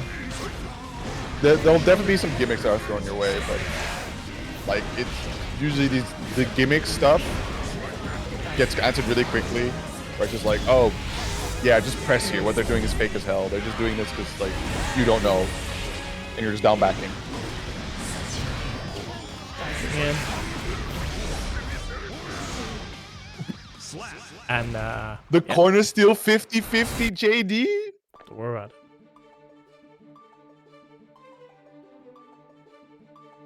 That's fire. That's fire. That's the Eldritch. That actually, you know what? I don't even know if Andros should have done that because he had to save that one for March. True. Gotta save it for nationals. Save it for nationals, bro. What are we doing? Yeah. All right. right. See, exactly, Craig. Like we haven't seen it. He should have kept that in the pocket. Yeah, I mean, Andros does need some points actually. Is still very much in the running, so currently I believe is qualified to finals, but you know a lot of things could change. Do we have any other sort of big events coming up for? Of course, there's Outplayed, but it's a gold event, so that's not gonna be enough to turn the tables on Andros. But Frosties. Frosties. Ooh, that's gonna give a lot of points, right? Yeah, absolutely. I mean, that's like one of those big majors. Yeah, dude. I would say if anyone has the opportunity, definitely go to Frosties. Frosties is such a good event. I went there this year, actually. I'll be going next year. Yeah, it is a very good event. Honestly, I thought it was better than EVO France. I need to find that Chicago pizza place. Just have my breakfast ready for 3 nights. Portillo's? Yeah, the one where you just had like that, where you got this small and you're like, bro, I can finish it. I mean, there's a lot. I would say as well that, for me at least, going to Chicago was surprisingly cheap. So it's not bad. That's it was like pretty much. I spent slightly more than maybe traveling in Europe, but then I saved money on other things. So it was like just a regular trip, pretty much. It's kind of crazy. I'm spending as much flying over there as I am on the hotel. That's because I got the venue hotel. Yeah, you should look forward to that. Well, I assume you already are. Well, it's such a good event. Yeah. I mean, it's so doable, Chicago. I might do combo breaker as well. You see? Yeah, Chicago's really good for that. Just get ready that it's gonna be cold as shit. Oh yeah, no. My dad told the same. He's like, you need to pack like warm. Yeah, it was when I was there. It was like minus 20-ish degrees at least. Oh yeah. Yo, okay, Joe.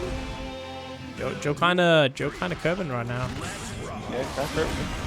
And now that crows, it's no jumpy here. Air control. No jumpy. Ooh. No jumpy. Don't do that. Don't do that. No jumpy. Ooh, yo. Oh, I got a hammer fall. Just gonna force my way in here. Big counter hit. That's the first. No more second chance for Joe. We're advancing on forward here, but man, you gotta be ever so careful. Like we can see you poking out for these big normals, but man, what a 2HS whiff there, and Joe getting the quick punish. And you're snatched. It's a real jump scare. You're just like, I need to set up something here. Like, we saw Joe trying to set up something, and immediately the small pause that there was. Because, like, I can probably guarantee, like, talking to Andros about this, it may seem like it's insane pop buster interactions, and at times it could definitely be. But he's most definitely buffering a lot of it. Yeah. So when he's just holding his block string, he just goes, all right, have to go back forward. Or like he SPD turns, that's what it was. So he turns full SPDs, and just all he needs to do is just react with the button press. Saves him a lot of mental headroom, of course. Alright. The final challenge here for Joe. Of course, still super solid result, right? Gonna get some prize money regardless of how this turns out. Needs to win 3 in a row. And that is, that's not gonna be easy. No, but the going for momentum first, nice and aggressive. Able to get the wall break here with the super. Alright, that hard knockdown, but the IBFD there, getting a lot of space. The Minion just mashing out 5P. I want my turn right now. Loose. Here, nice.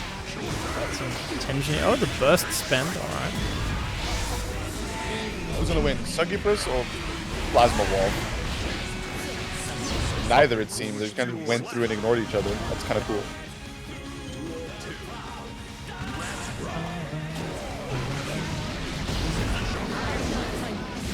I think, isn't he? I think he's literally a pad player. Right? Isn't he a pad player? No, he plays on Hitbox, but I don't think he's SOCDing. He is just like he's spinning the 360. Yeah, guys, spinning too hard. Ooh, yeah, there we go. Boom. Oh no. Wait, look, it's a lot of damage, but still, Joe has quite a bit of health left, and that was not a hard knockdown. So you can't just go the zoning aspect.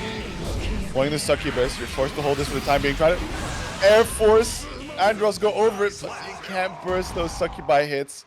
And JoTheConductor is able to put one on the board.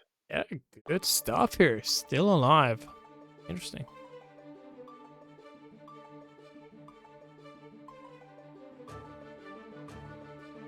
You know, Joe plays on pad.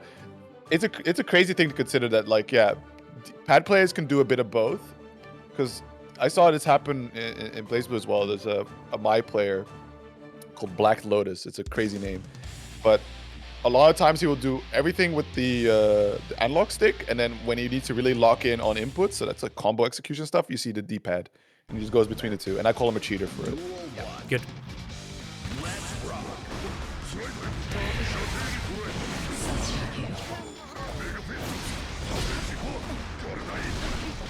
Oh, that's unfortunate back there. And the long wait for the burst bait. See how this one pays it out. Counter. Again, just sending the crow out. Trying to isolate Andros, but Andros always finds a way in. Andros. When there's Andros, there's a way. Hello, Joe. Not going to go down without a fight. Unfortunately, drops the combo a little bit, but the chase down, narrowly avoiding some of these anti-air options is gradually chipping away, but there is the slide head and Andros now. Tournament point. Really good. We're doing alright, we're doing alright. Boom. Hit. Again, it is tournament point. As you say here, we need perfect rounds from Joe, and saw something interesting here. Can't forget the second one. Andros is doing what he can to make that approach. Beautiful backdash from the slide head, but not the second one. While Salt's in, there's the snatch, and that's big damage. Oh no. Slowly towards closing that deficit. Oh, JD wants more gold burst. That possibly bonus. What are they doing? Succubus holding down for a bit. Oh, nice. Good mix there. And look at the tension as well here for Joe Kirby. The Black Shield. Do it again. Yeah, why not? YRC? Do it again. Do it again? But wait, doesn't slide head do something? Oh, it lost. When he gets hit by the Succubus, that's a lot of damage. Patiently waiting it out. Backdash finds a little bit of a room. But Oh, no. has to now deal with so these scary. long range normals. It's like a horror movie, man. And Oh, he's not dead just yet, but it's a lot of damage. Ooh. still alive here. One hit per. Go for that slide head and the crow getting whip punished. Andros finishing it 3-1 against JoTheConductor. Potemkin wins.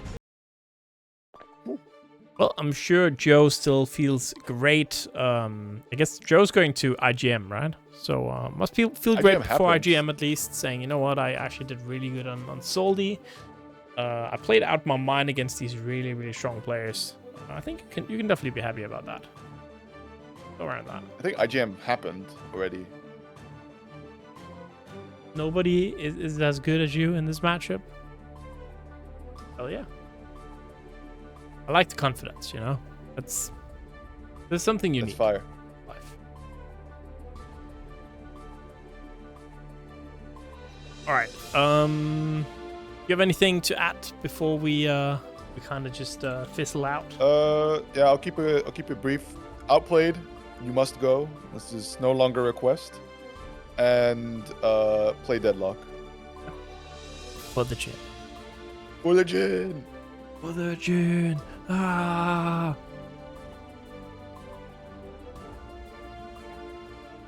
Alright. Also see, you know, if you ever need a Team Fortress 2 match, just hit up Justa.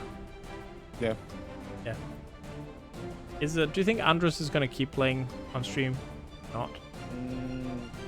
Maybe. Maybe, or he might also go get dinner or something. I don't know. Oh yeah, it is a hitbox. So we're just gonna, you know what? We're just gonna raid Andros, and we're just gonna let Andros deal with it. No. Yeah. I think that's. Feel the responsibility of taking care of 74 people. All right. Here's so wait. A lot of different flags, a lot of different characters. Couldn't look much nicer. I feel like so many different.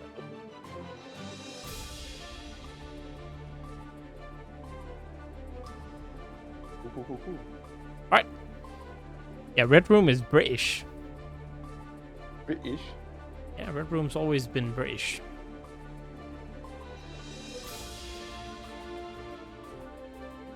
It's a shame, of course, but you know, it's not that fault. Alright, that's gonna be it. Have a good one, everyone. Peace out. Later.